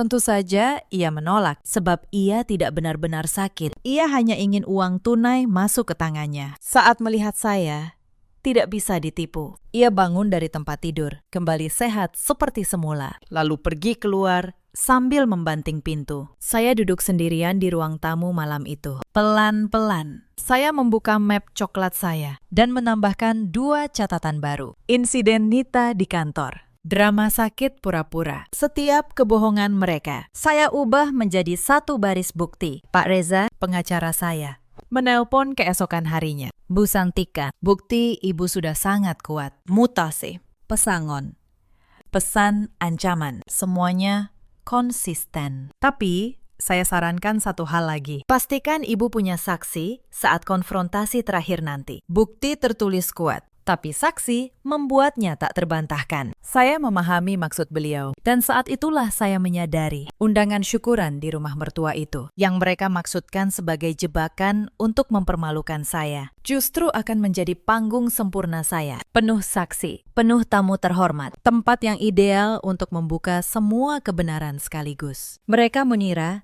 sedang menggali lubang untuk saya, padahal mereka sedang menyiapkan panggung untuk kejatuhan mereka sendiri. Tapi sebelum hari syukuran itu tiba, mereka melancarkan serangan yang paling licik. Suatu malam, Raka pulang membawa setumpuk dokumen. Wajahnya dibuat selembut mungkin. Santika, ayo kita duduk, aku mau bicara baik-baik. Saya menemaninya di meja makan. Ia menyodorkan beberapa lembar kertas. Ini surat dari notaris. Ibu menyarankan, demi keamanan keluarga, sebaiknya apartemen ini kita balik nama jadi atas nama ibu. Biar kalau ada apa-apa, aset keluarga aman. Kamu tinggal tanda tangan di sini. Saya mengambil kertas itu dan membacanya perlahan. Tangan saya tetap stabil. Tapi di dalam, kewaspadaan saya menyala penuh. Apartemen ini saya beli dengan cicilan dari gaji saya sendiri, jauh sebelum menikah. Sertifikatnya atas nama saya. Dan kini, mereka ingin saya menyerahkannya begitu saja dengan dalih keamanan keluarga. Mas,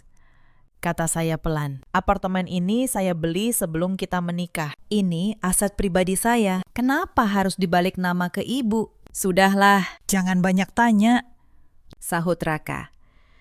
Nada manisnya mulai memudar. Ibu yang minta, kamu tinggal percaya saja. Percaya, kata yang paling mahal di rumah ini dan yang paling sering disalahgunakan. Saya meletakkan pena yang ia sodorkan. Saya tidak akan menandatangani ini. Mas, kata saya tegas. Wajah Raka mengeras. Kamu benar-benar tidak bisa diatur, ya? Ibu sudah susah payah mengurus surat ini, dan kamu menolak. Justru karena ibu yang mengurus surat untuk merampas aset saya. Saya menolak, balas saya. Mas, saya bukan perempuan bodoh. Saya tahu apa arti tanda tangan di atas surat ini. Malam itu, Raka mengamuk. Ia menelepon ibunya, mengadu bahwa saya menolak. Dari seberang, saya mendengar suara Bu Halimah meninggi. Perempuan itu memang keras kepala, ancam dia. Raka, bilang kalau dia tidak menurut, kamu ceraikan dia. Perempuan kalau sudah diancam cerai, pasti akan menurut. Tapi mereka salah membaca saya. Saya bukan perempuan yang takut dicerai. Saya perempuan yang takut kehilangan harga diri. Dan saat itu, ancaman cerai justru terdengar seperti jalan keluar. Saya menyimpan salinan surat notaris itu juga. Ini bukti tambahan yang sangat berharga. Bukti niat mereka untuk menguasai aset saya secara sepihak. Pak Reza saat melihatnya menggelengkan kepala. Ini memberatkan mereka. Bu, sangat. Upaya pengalihan aset pribadi istri tanpa persetujuan dengan tekanan adalah bukti pola yang jelas. Setiap langkah curang mereka, tanpa mereka sadari, menjadi paku tambahan di peti mati kasus mereka sendiri. Saya semakin tenang, sebab semakin mereka menekan, semakin tebal map coklat saya. Mereka mengira kebisuan saya adalah tanda kekalahan. Padahal, kebisuan saya adalah ruang bagi angka-angka untuk berbicara nanti, di waktu yang tepat, di tempat yang tepat, di hadapan orang-orang yang tepat. Dan hari itu, akhirnya, tiba. Di antara semua tekanan itu, ada satu malam yang paling saya ingat. Malam ketika mereka mengerahkan seluruh keluarga besar untuk menyudutkan saya. Bu Halimah mengadakan makan malam keluarga. Katanya untuk silaturahmi. Tapi begitu saya tiba, saya tahu ini bukan silaturahmi. Ini sidang. Dan saya adalah terdakwanya. Di meja makan, sudah berkumpul para bibi, paman, dan sepupu Raka. Wajah-wajah yang biasanya jarang saya temui, kini menatap saya dengan sorot menghakimi. Bu Halimah sudah menebar cerita versinya sendiri kepada mereka semua. Versi di mana saya adalah menantu kaya yang pelit, durhaka, dan tidak menghormati mertua. Jadi ini Santika, yang katanya gajinya puluhan juta. Tapi ibu mertuanya disuruh hidup susah, kata seorang bibi, sambil menyendok nasi. Iya, timpal yang lain.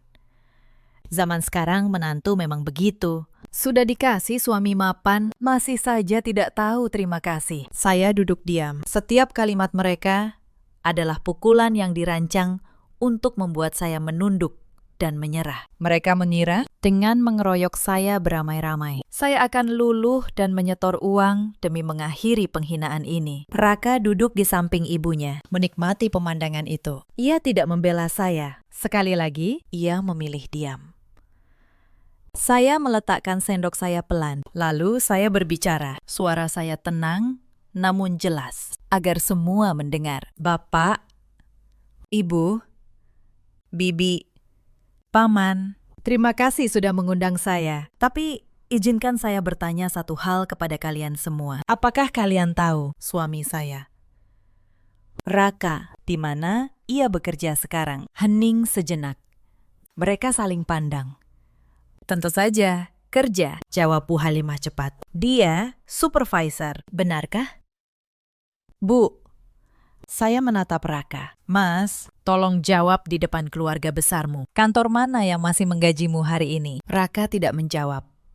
Wajahnya memucat, keringat mulai membasahi pelipisnya. Saya melanjutkan. Saya tidak ingin mempermalukan siapapun, tapi saya juga tidak akan diam dituduh durhaka. Sementara saya satu-satunya orang di rumah ini yang masih bekerja dan menghasilkan. Suami saya sudah 6 bulan menganggur. Dan selama 6 bulan itu, uang yang dipakai untuk arisan, liburan, dan gaya hidup mewah bukan berasal dari penghasilan, melainkan dari uang pesangon yang akan segera habis. Para bibi dan paman terdiam. Mereka menoleh ke Bu Halimah, lalu ke Raka, mencari sanggahan.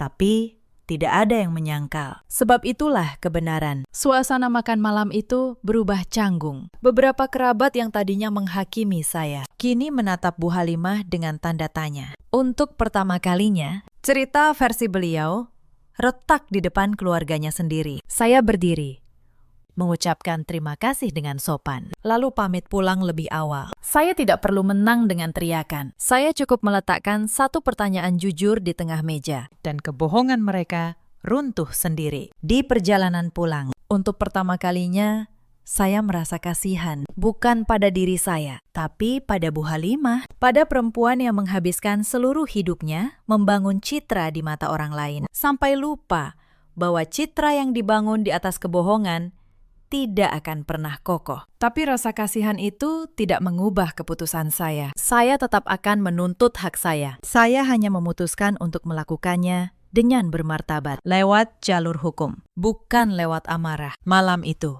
sampai di apartemen, saya membuka laptop sekali lagi. Saya menyempurnakan berkas saya. Setiap insiden kini terdokumentasi rapi. Makan malam keluarga tadi pun saya catat, lengkap dengan siapa saja yang hadir sebagai saksi. Pak Reza benar.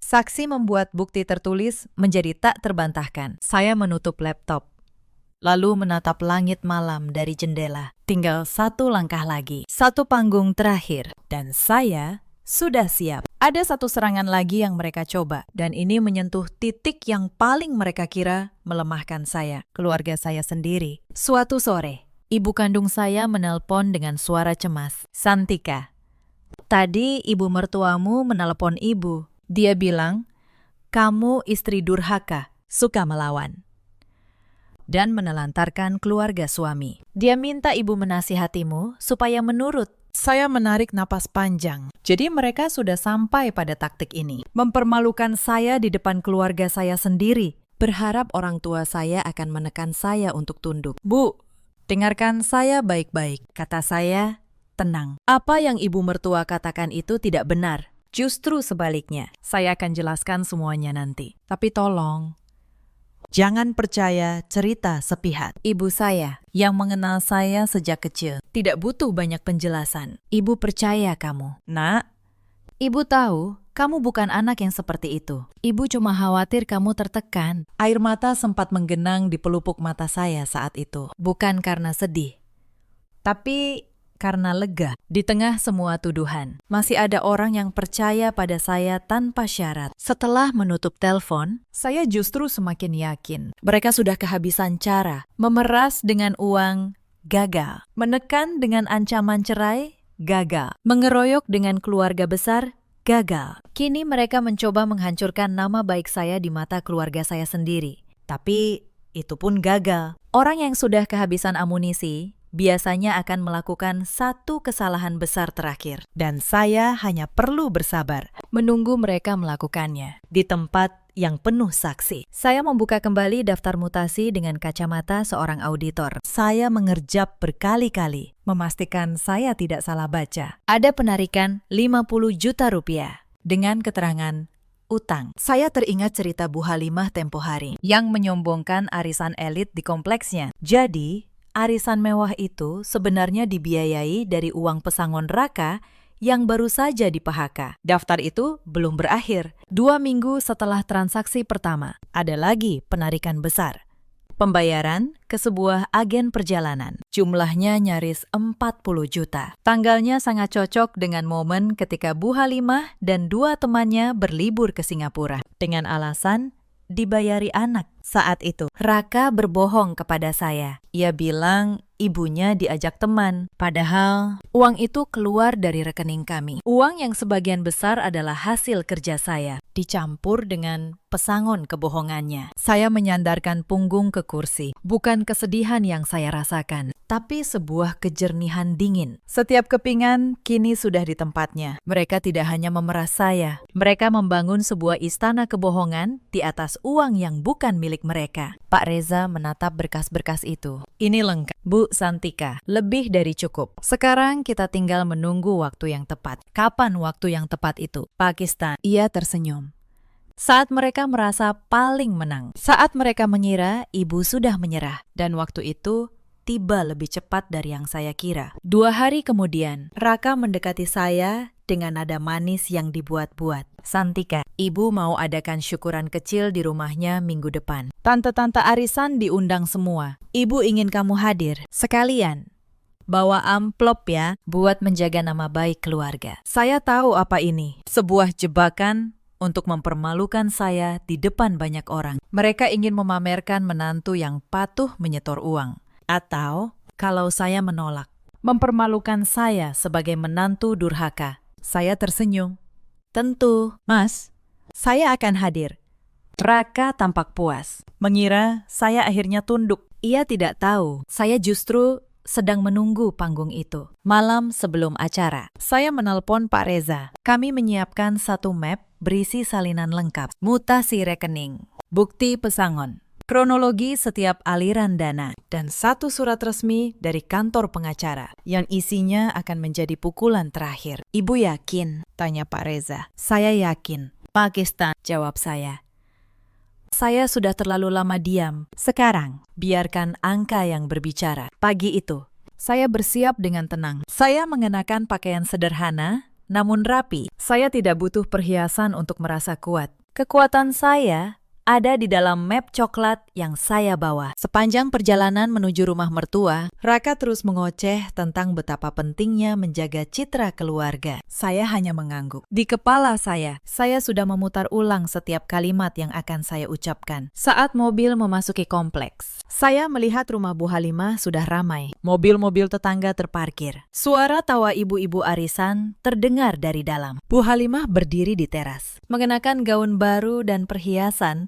Kini saya tahu, dibeli dari uang pesangon anaknya. Beliau tersenyum penuh kemenangan saat melihat saya. Senyum seseorang yang yakin telah menundukkan musuhnya. Beliau tidak tahu hari itu.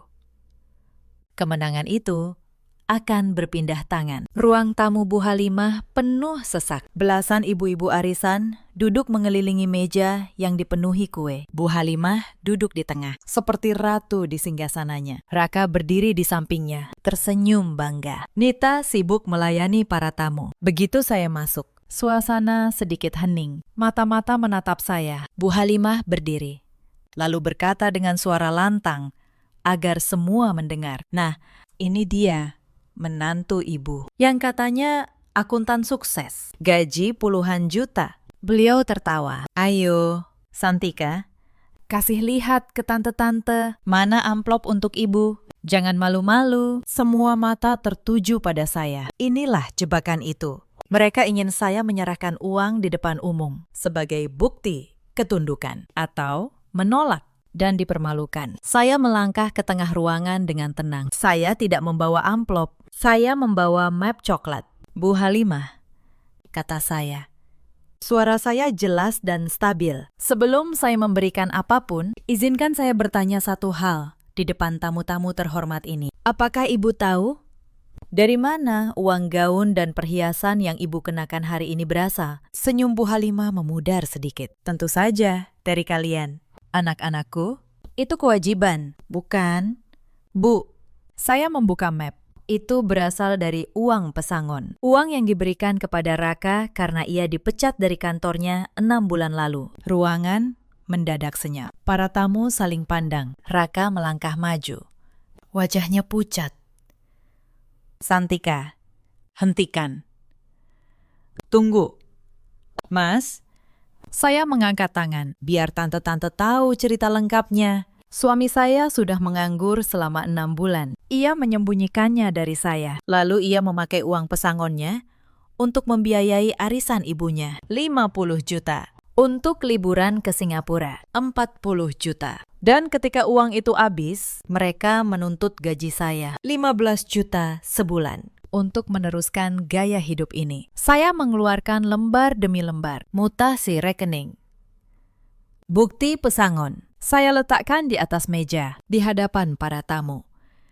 Ini bukan karangan saya, ini angka. Dan angka tidak pernah berbohong. Ruangan itu benar-benar berubah. Para tamu yang tadinya tertawa, kini terdiam membeku. Beberapa dari mereka mencondongkan badan, membaca angka-angka di kertas itu dengan mata terbelalak. Astagfirullah, gumam seorang ibu parubaya. Jadi cerita Bu Halimah soal anaknya yang sukses itu bohong. Pesangon, berarti anaknya di PHK, bisik yang lain.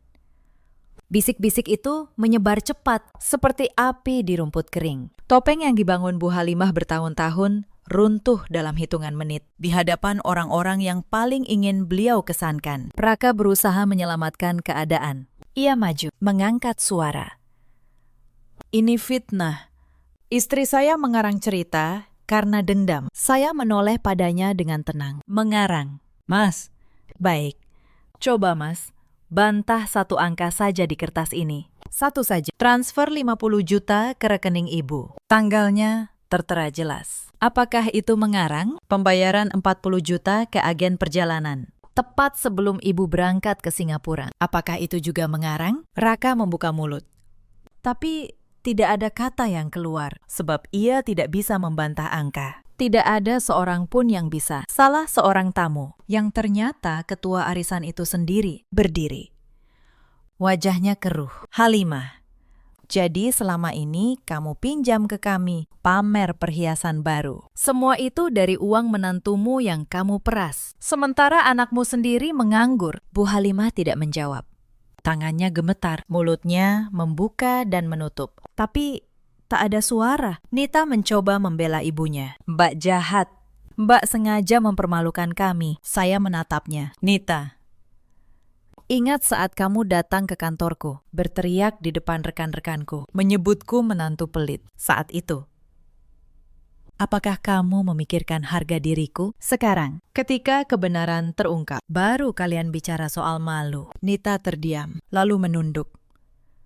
Ia tahu, ia tak punya pijakan untuk membantah. Bu Halimah berdiri. Tubuhnya gemetar. Kamu Kamu mempermalukan ibu di depan teman-teman ibu. Tidak. Bu, kata saya.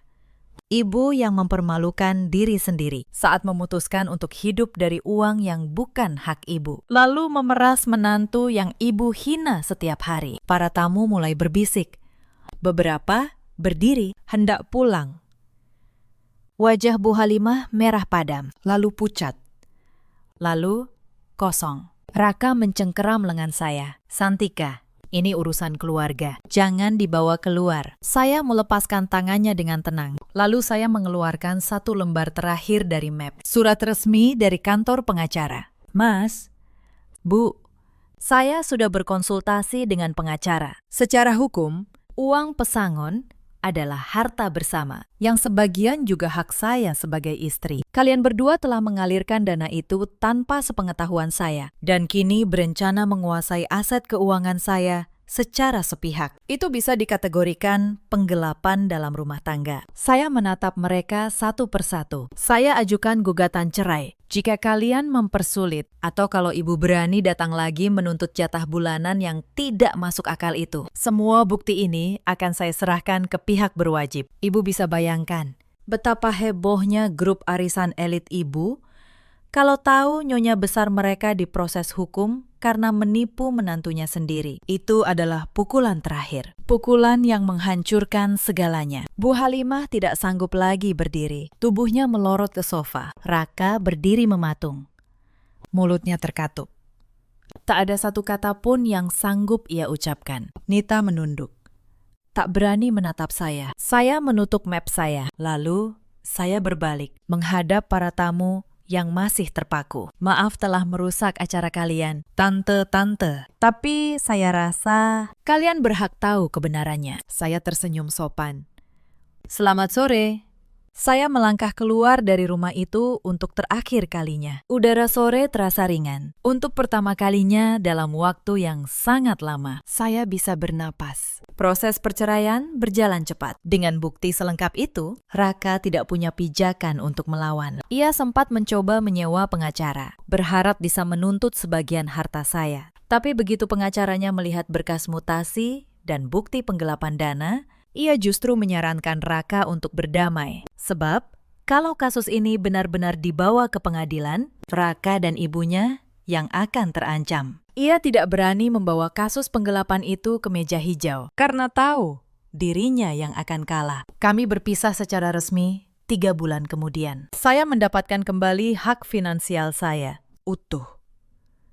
Apartemen yang dulu hendak mereka rampas dengan surat notaris itu tetap atas nama saya, aman. Bu Halimah kehilangan muka di lingkaran arisannya. Cerita malam syukuran itu menyebar dari mulut ke mulut. Para sosialita yang dulu beliau banggakan, kini menjauh satu persatu. Undangan-undangan arisan berhenti berdatangan, tanpa uang menantu yang bisa diperas. Istana kebanggaannya runtuh begitu saja. Perhiasan yang dulu ia pamerkan satu persatu, dijual untuk menyambung hidup. Raka kembali tinggal bersama ibunya. 2 orang yang dulu merasa berkuasa, kini saling menyalahkan dalam rumah yang sama, tanpa pesangon, tanpa gaji menantu. Mereka harus belajar hidup dengan apa yang benar-benar mereka miliki. Saya dengar beberapa bulan kemudian, Raka akhirnya menerima pekerjaan sebagai kurir. Pekerjaan yang dulu ia hina ketika menyuruh saya mencari tambahan uang. Hidup memang punya cara sendiri untuk mengembalikan setiap hinaan kepada pemiliknya. Nita, adik ipar yang dulu berteriak di kantor saya, beberapa kali mencoba menghubungi saya untuk meminta maaf dan diam-diam meminta bantuan uang. Saya memaafkannya dengan tulus. Tapi soal uang, saya menolak dengan halus. Memaafkan adalah hak hati saya. Tapi membiarkan diri diperas lagi adalah kesalahan yang tidak akan saya ulangi. Saya sendiri memulai hidup baru. Saya pindah ke apartemen kecil yang nyaman, dekat dengan kantor. Saya kembali fokus pada karir yang sempat terganggu oleh semua drama itu. Beberapa bulan kemudian, kerja keras saya berbuah. Saya dipromosikan menjadi kepala keuangan perusahaan. Penghasilan saya meningkat dan kali ini tidak ada 1 rupiah pun yang mengalir keluar untuk membiayai kesombongan orang lain. Hidup saya jauh lebih tenang. Tidak ada lagi telepon yang menuntut di tengah rapat. Tidak ada lagi penghinaan di meja makan. Tidak ada lagi pria yang berpura-pura menjadi kepala keluarga sambil hidup dari uang istrinya. Malam itu, di apartemen baru saya memasak ikan goreng, sayur asem, dan sambal terasi. Makanan sederhana yang dulu tidak pernah sempat saya nikmati dengan tenang. Saya makan perlahan, ditemani keheningan yang damai. Cerita ini mengajarkan satu hal: jangan pernah meremehkan perempuan yang diam. Dan jangan pernah membangun hidupmu di atas uang yang bukan hakmu. Ada banyak perempuan di luar sana yang seperti saya dulu. Bekerja keras, menghasilkan, tapi terus direndahkan dan diperas atas nama keluarga. Mereka bertahan karena takut atau karena tidak ingin dianggap durhaka. Ada juga banyak suami di luar sana seperti Raka, pria yang gengsinya lebih besar dari tanggung jawabnya, yang lebih memilih berbohong dan bersembunyi di balik kekuasaan ibunya daripada jujur menghadapi kenyataan. Ada pula para ibu mertua di luar sana seperti Bu Halimah yang menganggap menantu hanya sebagai sumber uang, lalu lupa bahwa harga diri tidak bisa dibeli dengan jatah bulanan. Dalam hidup, kita selalu punya pilihan. Kita bisa terus diam dan menderita, atau kita bisa berdiri, menyusun bukti, dan memperjuangkan hak kita dengan cara yang bermartabat. Saya memilih yang kedua, dan saya tidak pernah menyesalinya. Jika kalian punya kisah serupa, ceritakan di kolom komentar. Mungkin cerita kalian akan menjadi kekuatan bagi orang lain di luar sana. Terima kasih sudah menemani sampai akhir. Sampai jumpa di kisah berikutnya.